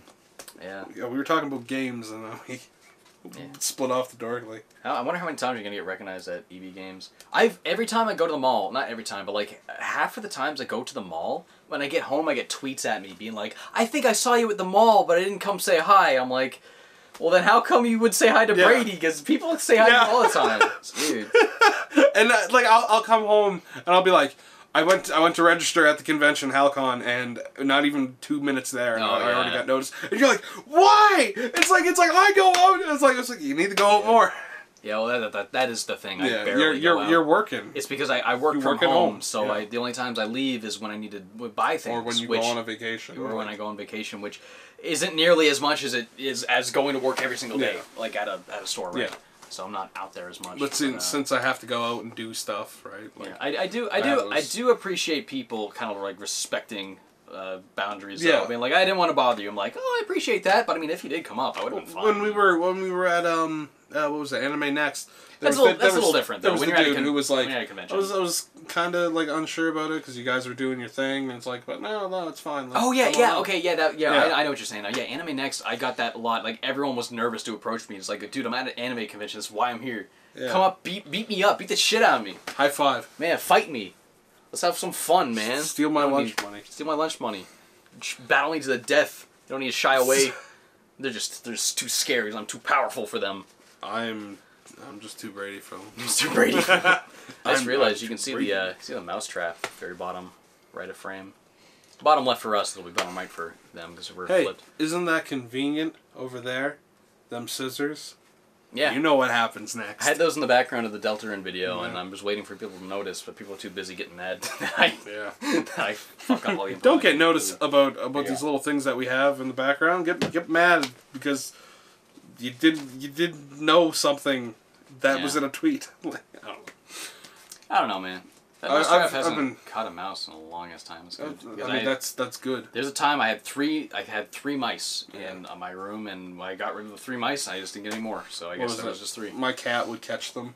Oh yeah. So when she would catch them, like I would have to chase her around down like stairs, and like make sure that all doors were closed off. And once I caught her with in her mouth, I would like come up with like a Tim Hortons coffee cup that was empty, and then I would like push her head into it so she would drop it, and then I would take a piece of paper and cover it in case it was still alive. Oh yeah. Because you never know. Yeah, I remember like my old manager at my old work. He told me that like he used to have a mouse problem in his apartment, but he got a new cat, and the mouse problem went away. Yeah, it was. Yeah. And the thing was that they weren't like they were like little field mice. Yeah. So it was like they found their way into my home because tiny, they can squeeze through somehow. Yeah, you were saying something earlier. We were playing video games. What have you played? I've been playing. I tried out Rocket League. I played Okami. Yeah, you got. Is this your first time playing Okami? Yeah. Yeah, that's a really good game. Undertale, you talk about Undertale. Okami's a really good game, and I've said this so many times. I've probably so many times online, but like, It's a long. Way too long. It's twice as long as it needs to be. Like, you get to that 20-hour mark, and it feels like this is the last boss, but it's like, no, there's 20 more hours to this. It's like a 40, 50-hour game. It's so long. And then I've also been playing Let's Go Pikachu. Oh, you got the new Pokemon. Yeah, it's... How is like I hear you have to use the motion controls to catch the Pokemon. No, well, it has gyro control when you're playing like in gamepad. In handheld mode? Or in handheld. But I hear when it's on the TV, but like when it's in the game, you have to use the Joy-Con. That's so dumb. But like it feels pretty good when you do it. I was listening to Dad and Sons, and Liam said that he misses every fucking time the first time, and the second time he gets it. Yeah. Well, have you had that problem? I've only had that problem when I'm like biffing it. Yeah. Like if I'm like timing it and then I go. Oh, also another thing. It's all about the motion. Another thing probably worth asking: are you playing with a Joy-Con or the Pokeball? I've been going between both. Okay, because he's just using a Joy-Con. Yeah, because I have the Pokeball, which feels really nice in your hand. Yeah. Well, you got pretty big hands. Yeah, though. I hear it's like not so great for big hands. Though. It's about like. For comparison, let's just show her hands. Like you got quite a bit bigger hands than. Quite a bit bigger hands. 2 worlds, 1 family. Yeah, like your fingers way longer than mine. But like it's about. Let's say it's about like this of a. Oh, that's not terribly Nintendo. big. Like it's about that big. Okay. And that would fit in my palm. Yeah. But isn't it just the joystick and that's a button? That's it. Yeah, and then you would press down on the stick to confirm things. That's like your A button, and then like on the top of it, there's like a little smoother area of the Pokeball, which is like the B button. Oh, okay. And you only need three buttons. I was thinking like I can see playing Pokemon with 2 buttons. I don't know how you do it with 1, but I didn't realize there's a second button on it.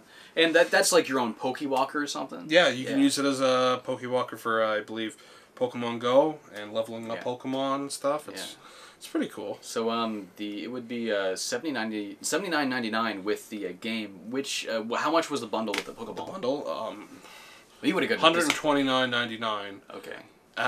But once I paid it off, it was $140 something. But then once I got my job, I got the discount on that, and I got money back. Man, it's gonna be awesome. You getting discounts and everything. I'm getting money back for Smash Bros. That is like what 8 days away? 9. Is that really that close? Yes. It's the 20. You're right. It's the 28th of November right now when we're recording this. Yeah. And let me type in Smash release date. The 7th. Not the original Smash Ultimate. You stupid Google. December 7th. Yeah, that's a good insult. You stupid Google. Stupid Google. that's like being like that's like insulting like someone who's like a know-it-all. You stupid Google. That's such a... It's like instead we gotta keep that in mind. Stupid Google. What are you, Google? Shut up, stupid Google. But 9 days. 9 more days. 9 just days, over a week. man. That is, man. That means come Thursday I'm gonna have to get up at like 5 and campo for them amiibos. Yeah. Oh yeah, there's all those. I those. gotta do this. Can't you you work there? Can't you just hide them behind the counter? I can't. I can't because that would be against regulation. Okay. It's first come, first served. Yeah. I remember that's Nick told me that when he used to work there because I wanted the Mega Man amiibo. Yeah. I was like, hey, can you put one aside for me? I know you're not allowed, but can you do that anyway? And he goes, well, I can take one off the shelf and put it behind the desk. So no one will see it, but if someone asks for it, I have to give it to them. Yeah. So that's what he did, and someone ended up getting it. Yeah. You know, you just can't do that. And was that like Smash Mega Man or Mega Man? Smash Mega Man. Yeah, right on. Oh, Nick hasn't worked at ED in like years. Because I was gonna say, I was like, yeah, he quit. I almost said he quit Mega Man. He quit Mega Man. I got off of Mega Man. This is back during when I was in college. Yeah, before I even worked at Shoppers. I forgot Nick worked there quite a bit before I worked at Shoppers.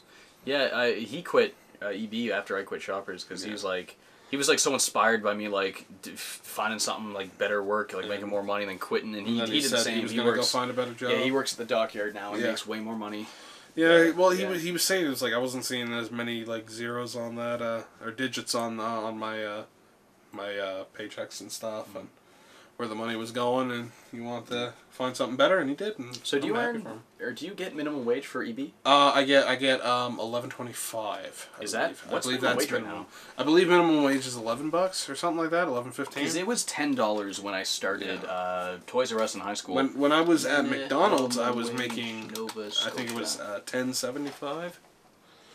Yeah. 11. It's 11 an hour. Yeah. Yeah, it's $11. Yeah. So when I'm working at Subway, I'm getting $11.50. Yeah. I'm getting paid supervisor money, despite not being a supervisor, just because I know my job, and I hate it. You could probably become a... Oh, you mean at Subway? Yeah, and I just don't want that responsibility. Yeah, that was me at Shoppers. Yeah. I remember, because I was like one of the more competent people, not to like boast, but I was one of the more competent people. I did my job. I did a good job, and then the managers were like begging me to be a supervisor. My little sister was a supervisor. A lot of other people I'm friends with they're supervisors, and they tell me about how much extra shit they have to do, how much more responsibility they have. Yeah. And I saw like one of their pay stubs before. They showed me their pay stub, and I'm like, oh, you don't earn that much more for all of this more work. Yeah. It's not worth it. Yeah, like 50 cents. That's what they would tell me. Yeah, it's like 50 cents to do more job. Like 40 more cents an hour. It's not like no. It's like, but they're paying me that despite not being a supervisor, and I'm like, I'm tired of babysitting people. Yeah. I'm not here as a DQ. I'm said as a daycare representative. It's so dumb. I hate fast food. Brady clones. Yeah, you ever go to a Brady sale? It's like a bake sale, except with lots of Bradys. Bring one home today. I've never worked fast food. I've only worked retail. Yeah. I've had 2 retail Never worked fast food.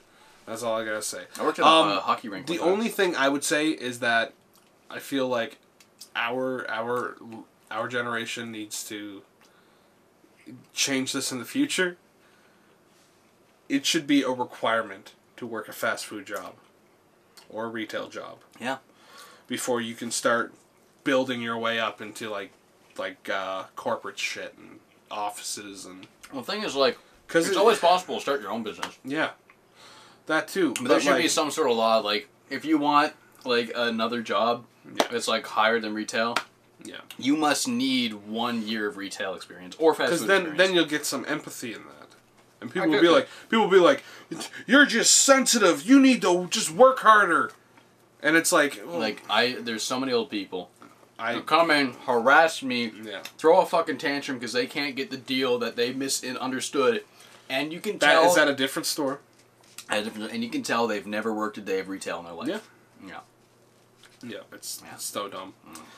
I remember someone was like, I thought your drinks were $1. I'm like, yeah, that's at McDonald's. It's like, no, I got this before. I was like, then it must have been in one store, and that alone, because of some kind of. I hate that. Deal. I got this before. What burns me is when an employee who doesn't know better fucks up and does something wrong, and then that customer that they fucked up for, they will think that I got this here before. It's like, yeah, well, that employee fucked up. Yeah. So sorry. What was it? I remember I was grocery shopping. I had like $2 on me. And they had like these like pizzaroni things. Pizzaroni? Yeah, like they were like little they were like the Totino's pizza rolls. Okay. So I seen them and I was like, I got enough money for these. They were like $1.99. And that was an error on my behalf, but it was also an error because people were making a mess of the little freezer thing that they were all in, because they were all scattered and anything that was on sale in that area was not there. So when I scanned them, they said like $9.99 or something like that, and then I was like, oh shit, what's? And then I kind of approached someone. I was like, I seen that these were here for $1.99. I know it's hard to believe, but do you mind checking to see about this? Very calm, very collected. I'm not pissed off about it. And then they were like, do you know what section they were in? And they were trying to figure it out and stuff. And I was like, it's like, well, since you're calling someone on your thing that's trying to look this up for this price, if you want to bring him up here, I can take him down to where the issue was. Okay. And so I said to Kai, I was like, just wait here. I'll be right there. Went back. I went and seen this. I was like, I'm going to assume this might have just been an error, which was like everything was kind of like shoved aside in this empty freezer container thing. Yeah. That was all scattered, and I was like, reading closer, I was like, that was my mistake, my bad.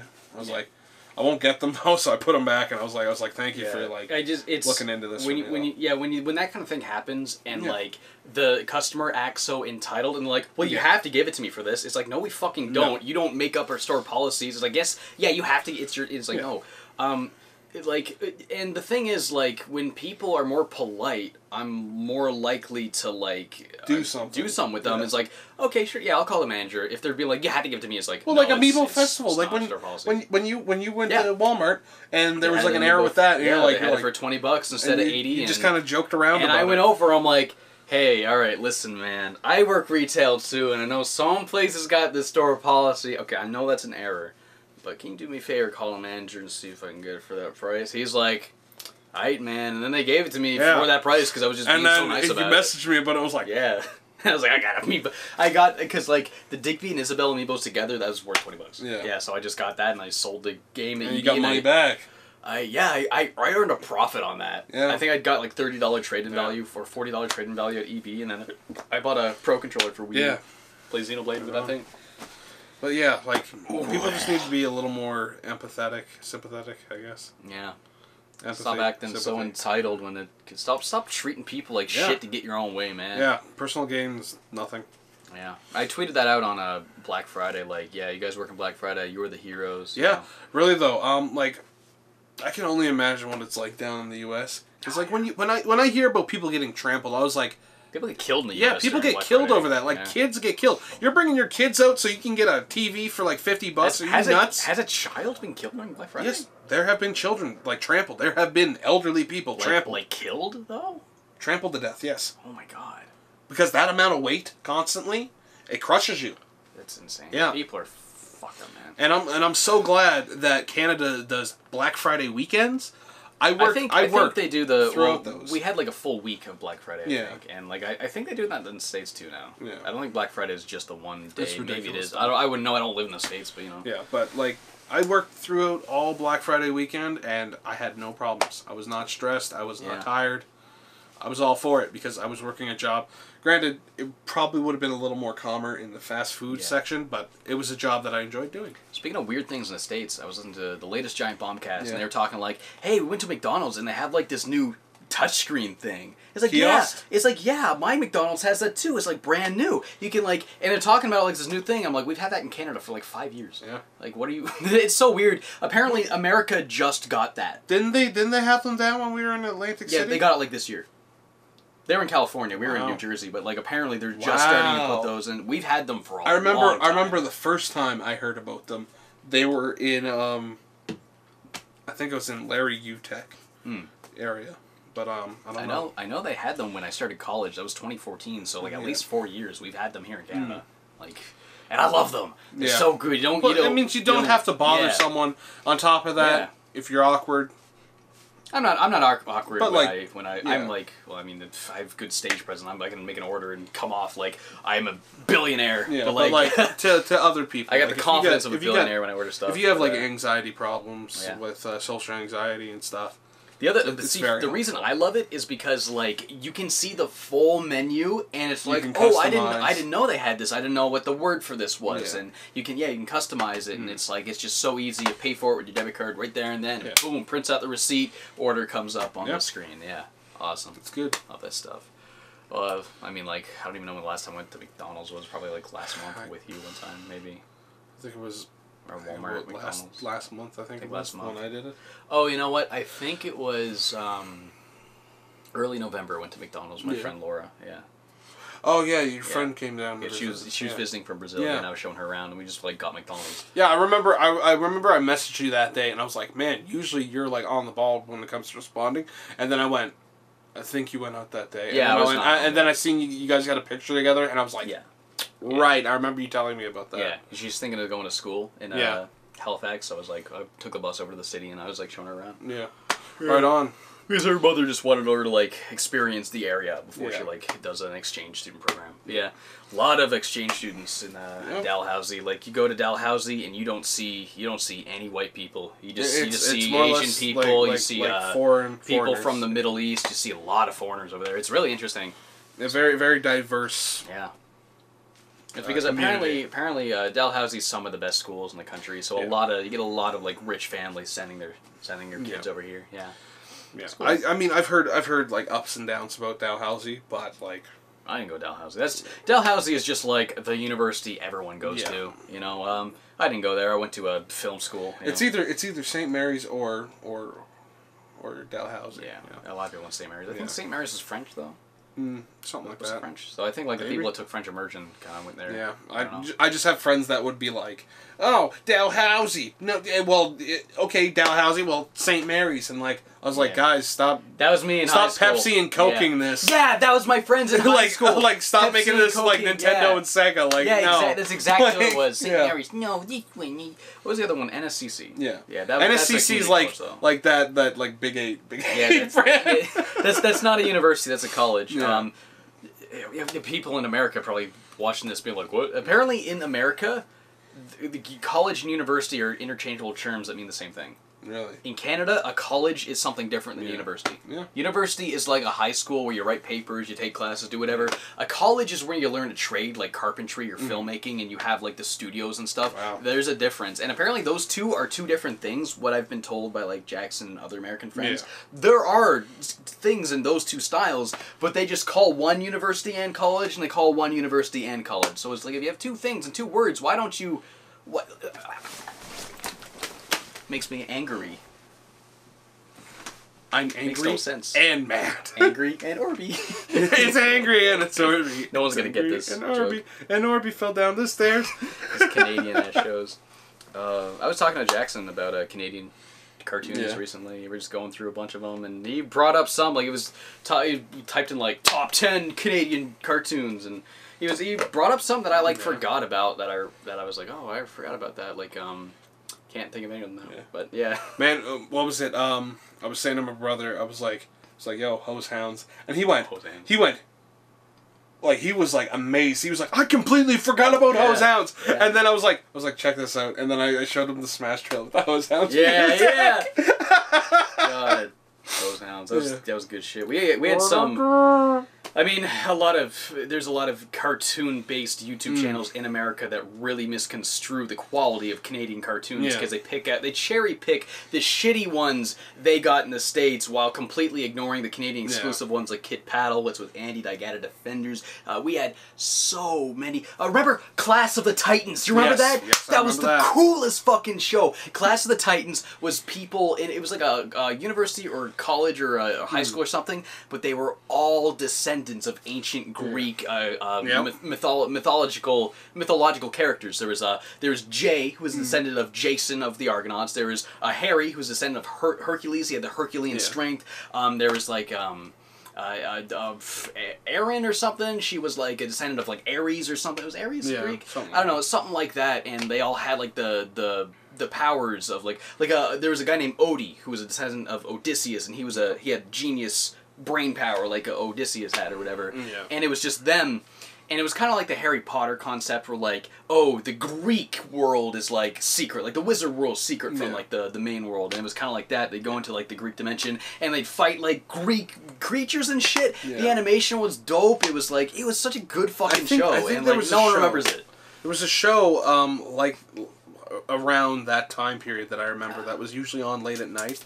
It was like this universe that had like, I think it was Skyworld or something like that. I think that's the name of it. Skyworld? Is that the name of it? Is that the name of 3D Skyworld? animated. Yes. 3D animated. 3D animated. Yeah, what was... I think it was Skyworld. And the villain was like... It was like this little girl with trousers and psychic powers. Yeah. And the villain was like that bald guy and he had like a scar. Yeah. Or some shit, yeah. Was it Skyworld? Was it Teletoon or YTV? Teletoon. Skyland. Skyland, yeah, that's Skyland! It. Oh, I haven't thought about Skyland in so long! Skyland TV show. Yes, I remember this. This show was really good. That was another Canadian show that, like, no one... Models look a bit dated, but, like, I remember the show being awesome. Yeah, she had like the psychic powers, and there's like her friend was like it was Skypunk. It was like a Skypunk show. I remember. I'm gonna need to look that up when I get home. Skyland, God, we gotta watch Skyland. Yeah. There's another. I think Stormhawks was also Canadian. Yeah. That was another 3D CG one that a lot of people liked. Yeah, there's some good Don't let these fucking YouTube channels fool you. There's some good fucking Canadian cartoons y'all never got. What was it? There was like one that had like it was like arachnids. Like they were like the Spider Riders. Yeah, Spider Riders. Yeah, that's it. That was Canadian the one spider thing I liked. I think that was Japanese Canadian. Yeah. It was like an anime, but there was actually Japanese people working on it. Yeah. But it was a Canadian produced show. Yeah. That was wonderful. That was bad. I didn't like it that much, but in hindsight, like that animation's so good, man. Martin Mystery was Canadian. Was there? There was like another Teletoon Adventure Quest or something like that. Johnny Quest. Johnny Quest. Yeah, it might have been Johnny. That Quest. one was a little past my time. I never watched that one. I remember seeing that like every now and then, and I was like, not to be confused with Johnny Test. That's the one everyone hates, and everyone uses that as an excuse as to why Canadian cartoons suck. Johnny Test. That's the epitome of shitty animation. Like. It's funny because Johnny Test is not even a Canadian cartoon. Yeah. It is storyboarded and written in America by Americans and sent to a Canadian studio to be animated. It is an American produced show. Yeah. The animation studio that actually animates it just happens to be in. So like all the jokes and stuff people are hating, like you guys are just sending it to us. You can't blame it on the animators, blame it on the writers who are American. Yeah. Come on. And like there's like that weird stuff where they have to have some Canadian content in it or something because there's like weird laws about that. I don't know, but yeah, fuck. I hate Johnny Test so much just because it's of that popular opinion. It's that informing popular opinion. So interesting, like people get mad at me for like getting shit wrong about Deltarune, but like those animation channels, those cartoon channels with like millions of views, and they're like, it's like we're Canada. We have like a tenth of the population. It's all about like how a community perceives something. Yeah, what are we gonna do about it? Like we can't fix this. Listen, I want to start doing videos on Canadian cartoons because I want people to understand. Yeah. I desperately want people to know about all this cool ass shit make it a side we had, and like I wanna do a video on the CCA, like the House Hippo and like the sound effects. The Canadian House Brady. Yeah. eats peanut butter and toast. It's just like got so much nostalgia for like both of us for like just Canadian television that is just something completely foreign to the US that I would love to just dive in and share with the world. I'll get a Pokemon card and we'll like attach like a fishing string. Yes, and that was the one where he's chasing the Pokemon card, and then and then when he's running from the girls that want to kiss him. Stay fit, because you never know. Like the a message from the government of Canada. Man. Love that shit. And then there was the ice cream one. Yeah, where they're chasing the ice cream truck. There's 3 versions of that. Yeah. Yeah. Man. God, I miss those. I miss being an 8-year-old in Canada watching TV every morning. Or every weekend. Yeah. Every There's weekend a lot of stuff I miss. Yeah. Remember Henry's World? That was a claymation one where you eat the carrots and he would make a wish, and he would make a wish over something that was completely stupid. Like, he could have solved that easily. Yeah. He pissed me off every episode just because of how selfish and stupid he was. What other Canadian shit was there? There's Carl Squared. I mentioned that earlier. We were talking about that. That one was okay, though. I'm not saying, like, every Canadian cartoon was a banger. There was some I did not like. Like, Brady's Beasts. That shit was garbage. It wasn't. It had nothing to do with me. Brady. It had nothing to do with me, if you know what I'm saying. Garbage ass show. Jeez, we're almost at 2 hours. Wow, this is a longer podcast. There's your Christmas gift for December. So here's a Christmas podcast. Or Hanukkah or Kwanzaa. Yeah, this will be the December podcast. Yeah. Well, I would just say holiday. Yeah, holiday. Yeah, and if you get mad that I said holiday instead of Christmas, fuck you. Stop being so self-centered and entitled. I love how old people think millennials are entitled, yet they think they're entitled to hearing Merry Christmas instead of a more generalistic one that includes Merry Christmas. Happy holidays. Happy Hanukkah. Happy Kwanzaa. When I used to work retail, we were told to say Happy Holidays in case people didn't celebrate Christmas, which, like, there's a lot of those people around here. Come on, man. It's like, is that not an understandable thing? Is that not, like... So, I would say Happy Holidays, and I would just get some people that are like... Let's fight for the right of Christmas, like... They're like, they go, oh, Merry Christmas. It's like, they have to say it like that. It's like, fuck off. But then I will also get the people who would be like, oh, thank you so much. Like, because they're so used to hearing Christmas all the time when they don't celebrate Christmas. They're like, oh, thank you. Appreciate that. You know? Yeah. Happy holidays. Everyone hates the underdog unless it's in a movie. Then they love the underdog. You know what I'm saying? No one likes the little guy. People like the big guy. Listen, people think they like a little guy. I always choose a small chain shop in the Mario Party 3. Oh, it's too sweet. I'm so happy you brought up Skyland, though. Yeah. I never. Well, I was thinking of it. I was like, you're probably not gonna know if I'm like talking about like, it was like there's a world. There was like this cartoon and it was in the sky or something like that. Describe it? Yeah. 3D, and I was like, the Skyworld, and I was like, no, Skyland, but like you were close. Yeah, yeah, that show was awesome. Yeah, I remember those like tall, thin white ships that looked really like sterile and intimidating. Like, I remember watching. Trying to get her mom back. Yeah, yeah. All right, because she had like those powers too, didn't she? Yeah, and they locked her up because I remember it was around that time period. All I would watch is Skyland. Oh God, what was the other one we were talking about before that? That was Stormhawks. I think it was Class of the Titans, and also Chop Socky Chooks. I didn't like that one. It was. I think it was maybe. I don't know. Either way, it was an interesting cartoon, and like I think it was like the animation. It was like Kung Fu Chickens. Yeah. Chop Socky. I didn't care for it. They had Chucky Chan. I think it was Chucky Chan. Yeah, and that's good. I'm not gonna lie. And then they had like a girl named Chickpea. I think it was. I remember Chickpea. Yeah, that was that name. What was the Afro chicken? Oh God, what's his name? I only remember Chickpea because it sounded like Snow Pea from Mucha Lucha.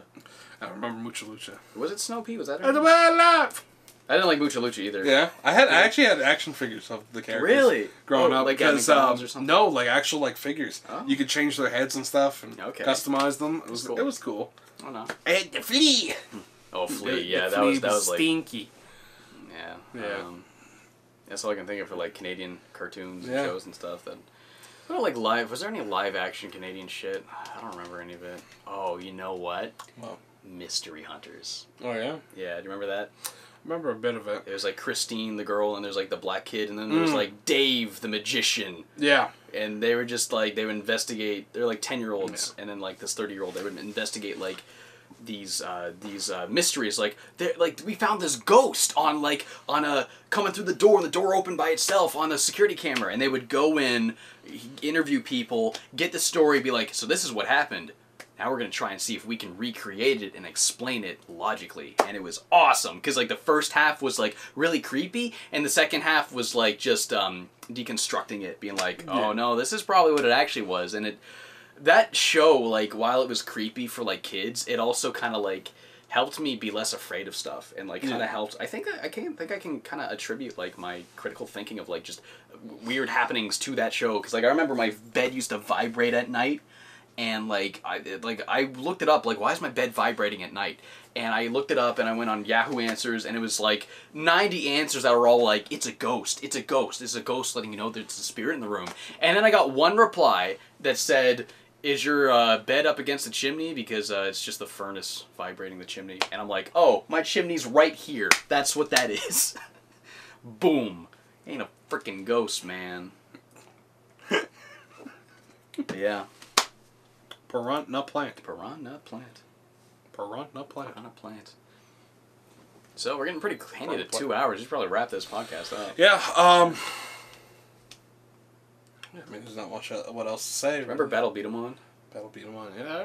You see one right there in my closet. Like I had a few of those. I was hardcore into Battle Beat 'em On. I had so many. I think we talked about Beat 'em On last podcast. Did we? I don't remember that. Man. Yeah, because I pointed that one out down there.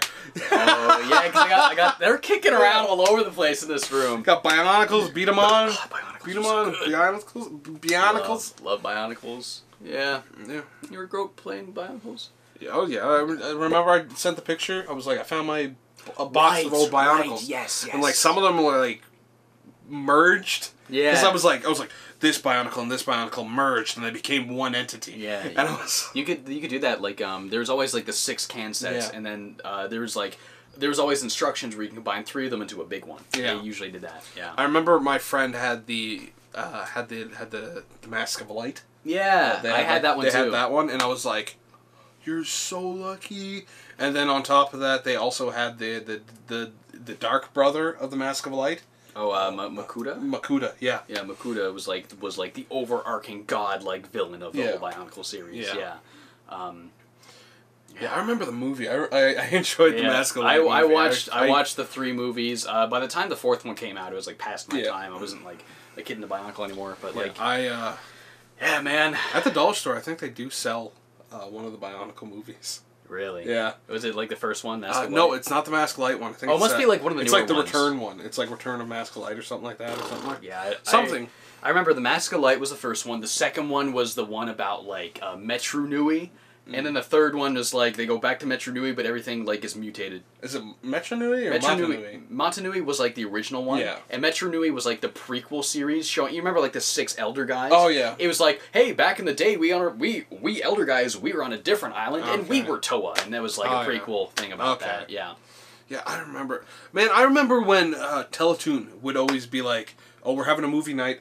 Bionicles, and I was like, I gotta be home for that, and my friends would be like, "We're gonna play Smash Bros. Melee. You want to come? Hey, go have a sleepover?" I'm like, "No, I'm watching Bionicles." Watch Bionicle. You should have gone over and watched Bionicle movie with them. They want to play Smash Bros. I was like, "No, I want to play Smash and watch Bionicle movie. Get 2 TVs set up, Nintendo Switch going."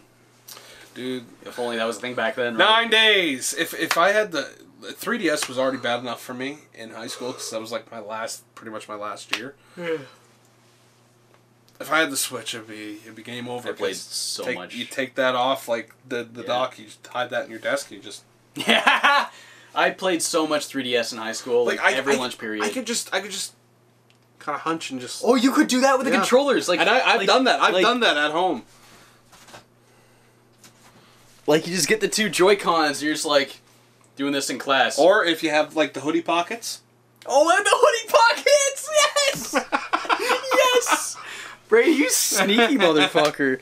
Listen, man, I've tried plenty of times like to get away with games in class. I remember when I had what was the SP, the Game Boy SP. Yeah. I would have it flipped up enough so it would like curve. Yeah. And I could see the screen, and I would just go. I can't believe you play games in class. I would have it like in this weird claw grip, so I could get the triggers in the back. Oh yeah. Where were we playing, like Pokemon or something? I was playing a Link to the Past. You can play like an action game like that. Jeez, man. Imagine playing Sonic Advance 3 like that. Oh no! Oh no! Something that requires reflexes. Yeah. Man, like, yeah. I remember when I was in high school, I had my 3DS. I was like street passing every day. All my friends had street pass, and there was like there was like 4 people we had street pass every day. We're like, do you know who these people are? Like, no. And there was like a mystery. I remember one was a girl at my bus stop, and I knew who she was, but like the other 3 were like, we don't know. And then like you maybe like see someone like pull it out like during transition talking with someone, like, and then you're someone I know. That's the person. And then you try to track down who owns that 3DS. Because my friend Cameron, my friend Noah, and myself, I think it was just us 3. We completed like all of the puzzles. I was deemed champion of puzzle swap because I would go to Halcon and Animaritime. Yeah. And because of that, those 3 days I would constantly get the pink puzzle pieces. Yeah. And then they're like, "Where's Brady getting all these? Oh my God, Brady!" Yeah, the pink ones you have to get by street passing. Yeah, I remember first time I brought my 3DS to a convention, I completed like 4 of those things. Yeah, because I think you can only hold like 20 people. Yeah, and you got to run them all through and then again, and I miss street passing. Man, that was such a cool ass thing. I remember when I first got my 3DS, it was over the summer because I worked. No, it was the beginning of the year. I worked at Toys R Us. And I remember bringing my 3DS to work in my backpack every day, just hoping I would get a street pass, and I never would. Yeah. And it wasn't until I had a handful of other people in the high school starting getting 3DSs I would start getting street passes. I ever tell you I was chilling at home? I was watching Teletoon. Yeah. I had no homework that day, and I looked over my 3DS, and it started flashing green. Someone walked past my house. Oh. Someone walked past my house, and I was like, that's new, and I went and checked it, and I was like, okay, I got a puzzle piece. It was just a blue one, though. I was like, you're useless. You get out of here. Your ass. Yeah, you need somebody that's also in college. I was doing that a lot in college too, but I haven't done like any 3DS stuff in a while. I don't play much on the 3DS unless there's like Last two 3DS Luigi's Mansion and WarioWare. Luigi's Mansion, WarioWare, and that Metroid game. Yeah. Like the last things I really still played. gotta finish that. I think I might play that tonight. Metroid. I still haven't finished it either. I got really close. It's good. It's good. I really enjoy it. For like my first like being involved in the Metroid games, like it's a good ass game. I mean, I'm not even huge into 2D Metroids, but it was just like a lot of the little things I didn't like about 2D Metroids were just kind of like obliterated just by like that charge blast thing that kind of shows you where the blinking areas were. Like, oh, okay, so this is no longer bullshit. I kind of like can figure this out now, and I like that a lot. Streamlined. Metroid 1, terrible. I didn't like it. Game is like, I had the Game Boy version, Metroid Game Boy Advance. Metroid 2. I had the Game Boy version of Metroid 2. I could not figure out what the fuck to do in that game. There's too many like blocks you have to shoot that are like, how would I figure this out? Yeah. God. So like Metroid 1 on the SP, didn't like it. It was just stupid for some reason. The Game Boy Advance cartridge. Yeah, I still got the box to that and everything. Damn. I have a lot. I actually have a lot of boxes for my Game Boy games. I found a lot of them. Found a bunch of instruction manuals, so like I just have them on my shelf. But like, yeah, Metroid 1, not that good. Metroid, Super Metroid, a little overwhelming for me, it feels. Super Metroid's a good-ass game, but I don't like it as much as other people seem to. I like it quite a bit, but people give it like this overwhelming praise, and I can... Yeah, for the time, that would have been crazy, like all the little details and stuff, like graphically, aesthetically, and like, what's the word I'm looking for? Not aesthetic, but, we were talking about this Tetris effect, like when... Visually? Not visually, environment... Atmosphere? Atmosphere! It was atmospheric for its time. It was just like ahead of its time and all that stuff. And it's just like, everything interconnects and it's like, wow. And I liked it a lot, but it's just, I think it's because I played the Metroid Prime games first. Yeah. And I'm like, okay, Prime is kind of what Metroid is to me. This is just kind of like a 2D version of it, you know? I really want them to release a Prime trilogy again on the Switch. So I know what I'm doing. They'd have to really rework the controls for 3 with the motion controls because you don't have that sensor bar anymore to aim, so you'd have to redo it. Well, they're doing HD Rumble, right? With that, and there's also been some rumors going around about Skyward Sword. Oh yeah, I heard about that. Yeah, and Skyward Sword. Originally, about a few months ago, I was talking with my friends about it, and we were like. I was like, Skyward Sword, it's possible. And they were like, no, it can't be possible because there's a lot of gimmicks and stuff. They completely overlooked the HD Rumble and everything to do with the HD Rumble. Motion control. Well, that's the HD Rumble is just the vibration. It's like it's gyro. Yeah, well, the gyro in it. The thing is, Skyward Sword used a Wii Motion Plus, so it didn't rely on the sensor bar at all. Yeah. Like the aiming was just done by tilting it, so the Joy-Con could do that. Yeah. It's just Metroid Prime 3 wasn't like that, so they would have to rework that. But yeah, Skyward Sword they could totally do that. And a lot like they overlooked that for a while, and I was just like, guys, you're overlooking the big picture of this. I'm like, it's possible. Yeah. Like. I wanna play Skyward Sword for the first time. Oh, you've never played it? Yeah, that's the one Zelda I skipped. It's okay. I tweeted about it. I got some angry replies. Apparently, there's a lot of people that really like that game, but I mean, it's a Zelda game. I mean, I don't think it's terrible. Like, a lot of people say it fucking sucks ass, and, like, I don't think it sucks. I just think it's kind of like... It's like one of your least favorites. It's my least favorite 3D Zelda. It's just too straightforward. Not straightforward. It's too samey. Like, the whole thing is just, like... Because Zelda games have a balance, they have a through line, there's like a formula there where it's like, you get a temple, and then there's the temple and temple, but there's stuff between the temples. You explore open world, you go to towns, you talk to people, and Breath of the Wild favored that side of it more than the other thing. And I like that a lot about Breath of the Wild because I love the in-between stuff. But I like the temples a lot too, but you need a balance. And Skyward Sword, like... When you land on the ground and you like try to find your way to the temple, that is designed very linearly and is designed like a temple. Yeah. Like getting to a temple, you're pushing blocks, you're fighting enemies, you're solving puzzles. It's a temple. Getting to the temple is a temple. Then you get to the temple and it's kind of more of the same. It's just that game's one long temple. It's like there's just I need a balance here. Other shit. I don't mind them, and a lot of people criticize the motion controls. I think the motion controls are fine. I think the sword swinging feels great, aiming everything feels great. The swimming and flying controls, fuck them. They should have just had joysticks for that. But like using your gear and we're running out of battery, so you gotta wrap this up. Using gear feels great. Just a level design. Yeah. Yeah. Closing thoughts, I guess. It's something I want to give it a try. I'm hoping it's worth trying for sure. Yeah. From what people say, it's probably one of my least favorites.